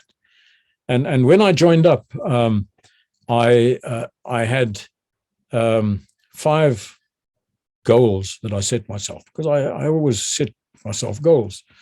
And I had 5 goals that I set myself for when I'm a professional soldier, a regular soldier, a full-time soldier. But those goals I'll share next time, because they really directed the way of my career in the future. So, of course, I think that's it. And I'm sorry that I spoke so long today, but my citizen force period was a very active and a tumultuous time for me, but a very beneficial time in many ways. So I wish to thank you. This was just fantastic. I sat here listening and I made a few questions here, if you don't mind. Yeah, sure. I'll pick your brain, sir. It's an honor, I must tell you. First question, sir, and I know people wrote books about it and there will never be an unending argument. But at Arnhem in 1944, looking back, I know it's 2020 vision. Were the drop zones too far away from the bridge? Yeah. Of course, the quick answer to that is yes, they were too far away. That's the quick answer. But it's a complex one. because doctrinally, the British have a different approach to airborne operations to what we have, a very different approach. It's also different from the approach that the Army have, that the United States have. But there are reasons for this. For us, the reason is probably because we are a much smaller organization than what the British had during the Second World War. The Rhodesians were an even smaller organization, and they had a different approach as well. And I think their approach was probably the closest to the best approach. The Americans had a different approach because during the Second World War, they didn't have an independent Air Force. It was an Army Air Force. The Air Force was part of the Army. And that's got everything to do with the selection of dropping zones. The British doctrine at that stage for airborne operations was the Air Force selects the dropping zone. Because the Air Force, it's the Air Force assets that are being placed at risk. And they need to be able to moderate the risk to their assets, their aircraft. So the Air Force selects the dropping zone, and the Army has to adjust to that. That's what the British had to do. The Americans, there wasn't an Air Force to make choices like that. There was an Army. So the Army selected them. Of course, they did it in close cooperation with the Army Air Force. But because they were all under one command, this was relatively easy to sort out. Now, the belligerents on the other side in the Second World War, the Germans, they had a different situation as well. Because with them, the paratroopers were not part of the Army. They were part of the Air Force. So the selection of the dropping zones was done by the Air Force, but the paratroopers were part of the Air Force. So the head of the Airborne division was Kurt Student. And Student was a General de Vlieger. He was an Air Force general. But the Air Force in all the countries at the stage of the Second World War had grown out of mainly the Army, in some cases from the Navy as well. But they had grown out of the Army. And the German Air Force was the same. Although the Luftwaffe was an independent Air Force, almost every general in the Luftwaffe, and even the colonels and the half colonels, had served in the First World War as Army officers. And that's where Goering got his Iron Cross from, when he was an infantry officer. So although they were Air Force at the time, they had been Army before that. The British generals, or not generals, marshals, the air marshals that they had in the Air Force, most of them had been Army officers at the start of the First World War. So they were people with Army experience. They're not people with paratroop experience. And this is where the Germans held a bit of an ice card, in that their Air Force officers who had been Army were also aware of paratroop training and paratroop employment. And they had developed, Student himself had developed an airborne doctrine for his airborne troops, both paratroop and air-landed troops. He had a very specific doctrine that he developed for them. And the doctrine that he had was you land on the objective. You drop your troops or land your troops on the objective, and you seize the objective by surprise and immediately. The Americans had much the same approach. And if you look at Operation Market Garden, you will see that they actually landed in certain areas basically on top of the objective. Nijmegen and Eindhoven, their landings were close to the objective. Whereas the Brits at Arnhem, which was the crucial part of the operation, failure at Arnhem meant failure for the whole operation. And the Brits had their landing zones and their dropping zones far from the objective. Now, the interesting thing here is that the British glider pilots were not Air Force, they were Army. They were part of the Army Air Corps. But they were not free to choose the landing zones that they wanted because they were towed by the Air Force. So it's a complex situation that you find yourself in when it comes to the selection of dropping zones. And one can pass all sorts of judgments about Arnhem, but you cannot get away from the fact that this was a difficult situation for the British to find themselves in. Now, during Normandy, prior to that, the situation was far more concentrated. And the dropping of the paratroops was designed to secure the flanks for the landing of the amphibious assault force. So the flanks would be secured. And in order to do that, they couldn't really drop them very far away. So to a certain extent, the Brits were far more constrained by that particular drop. But that drop, one must remember, was at night, whereas Arnhem was during the day.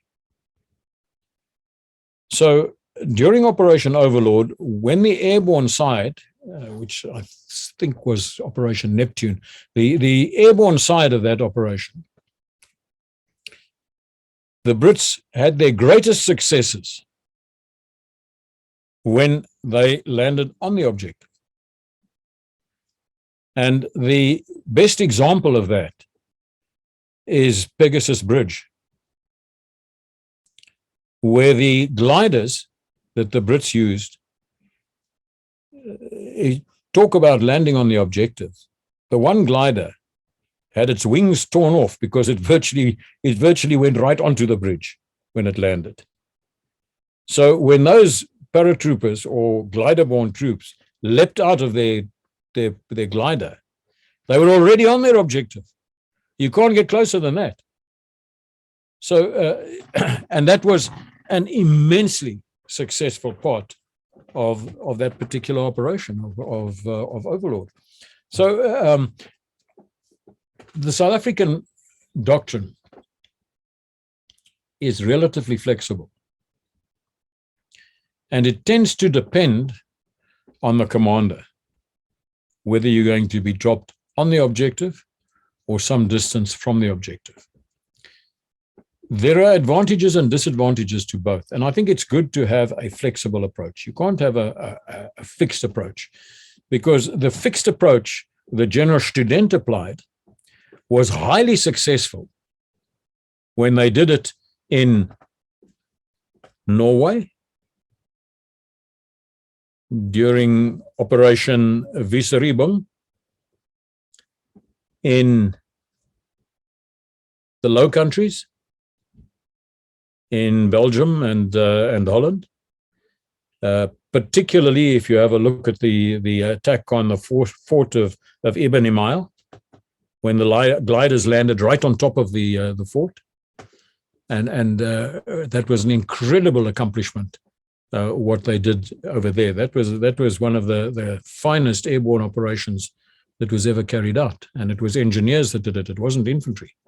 And they did, and if you go into the detail and the absence of the commander and the things that went wrong and the success of that mission, it was outstanding. Surprise, which is one of the most important aspects around an airborne operation, is the achievement of surprise. But that fixed doctrine, which Student had worked out, led to their demise on Crete a year later. Because during the attack on Crete, they were landing on the objectives. The air-landed troops were flying and landing on the objective, and they were being mowed down. They'd lost the element of surprise. The troops that they were attacking were experienced. They knew what they were doing. They had an excellent commander in Vryburg, the New Zealander. They were prepared for an attack. They were expecting an airborne attack. Now this made it very, very difficult to do. So, and they knew what the German doctrine was. They knew that they're going to try and take the airfields. So that's where they concentrated their people. Of course, the Germans had some on the technical level, they had some disadvantages that played a major role. And it's surprising because usually on the technical level, the Germans are very good. And surprisingly, their paratroops on the technical level, this is where they had their greatest weakness. And this weakness, and all the weaknesses were identified by the Allies. And when the Allies developed the technical side of their parachuting, they addressed these problems and overcame them. So when the Germans jumped, they jumped without kit. And without weapons. The only weapon they could carry was a pistol, maybe. But they couldn't jump with a rifle. They couldn't jump with their personal kit. It was just the man, his basically what we would call our basic webbing today, and that's it. The parachutes that they had were atrocious. They were atrocious parachutes. They were very reliable. They always opened, very rarely that they had a problem. They opened extremely fast, which enabled them to jump at a very low altitude because the canopy came out first, not the rigging lines. But all the rigging lines came together at one point and were attached to a ring. And that ring was attached to a thick rope, which was attached to the harness in the middle of the back of the paratrooper. So when the paratrooper's parachute had opened, he was swinging below it, facing slightly downwards and unable to control his parachute in any way at all. He couldn't pull on any lift webs. There weren't any lift webs. He couldn't try and direct his parachute. He couldn't even get into a position to land. He had to flail his arms and legs around to try and face the direction in which he was landing and hope that he would do so. He had to wear massive pads on his elbows and his knees because the style of landing was to try and face the direction you're coming in. Your feet hit the ground first. You go from your feet onto your knees and you cover your helmet, hold it down, and then you go forward onto your elbows and sort of somersault over into land. That technique led to numerous injuries. The percentage of injuries amongst the German paratroopers was much higher than the landing injuries on the Allies side, because the Allies had a completely different harness system, a different parachute system, because they learned from the Germans. They learned the mistakes that the Germans had made. So they used a different method altogether. So the Germans had this incredible difficulty and the problem that they had so many injuries on landing. And then they didn't have any equipment. So once they landed, the weapons were placed in a weapons container, which was hooked on underneath the Ju-52.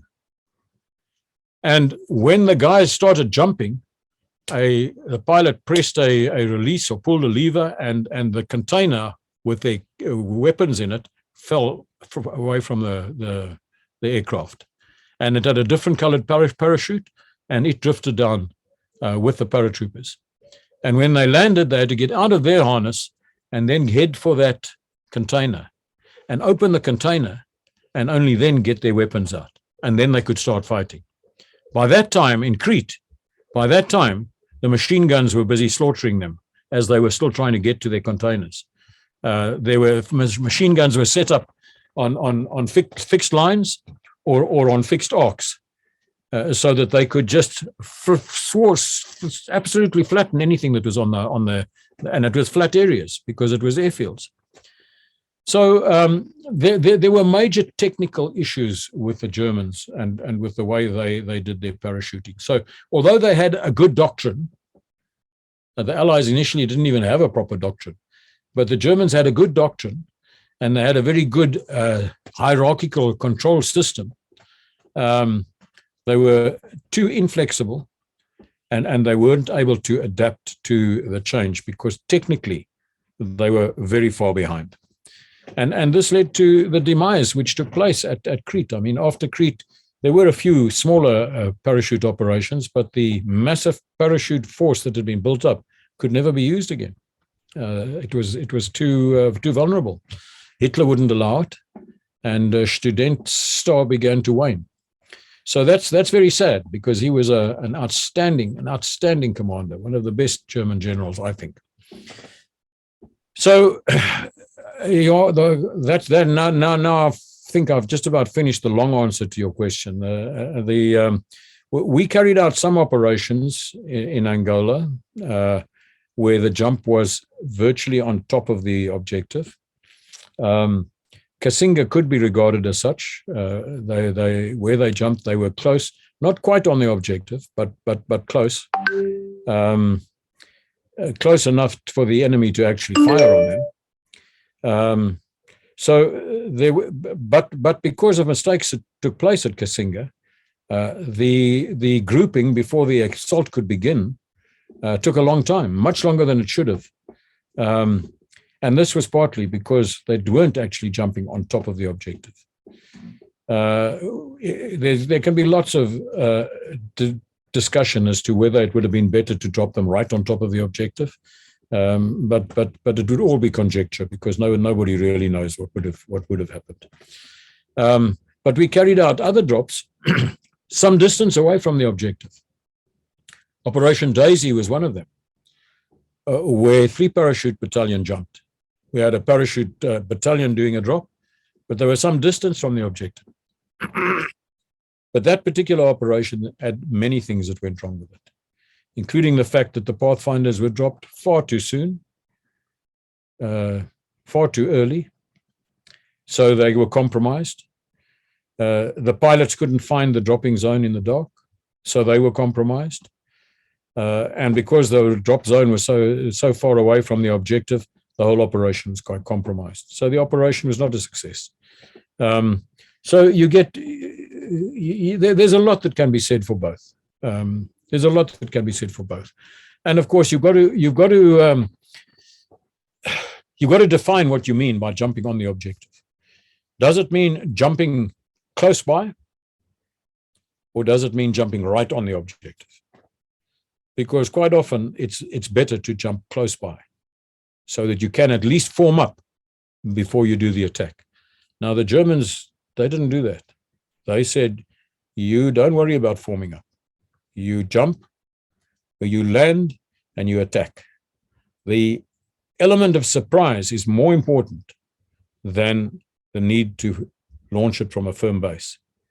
So they're taking 2 principles and they're using one to negate the other. It worked at first, but it didn't work later. So, I personally think, and I jumped at Arnhem at the 50th anniversary celebration. I think it was the 50th or 40th, I can't remember now. It was 94, so it must have been the 50th. When I jumped with them there, I jumped on the 1 DZ and we walked from that DZ to the bridge. We marched. It is a long way. And the whole area, because the guy who we marched with, we'd stop every time we'd reach an area where there'd been an engagement, and we were shown where the engagement took place, where the Germans were, where the British had to take cover. And the whole thing was shown to us as we did the march. And it was quite clear to me that it was absolutely foolish to jump where they had. They would have done far better to drop their initial force on the dropping zone, where 2 days later they only dropped the Polish brigade, which was within sight of the bridge. And that would have been a far better drop.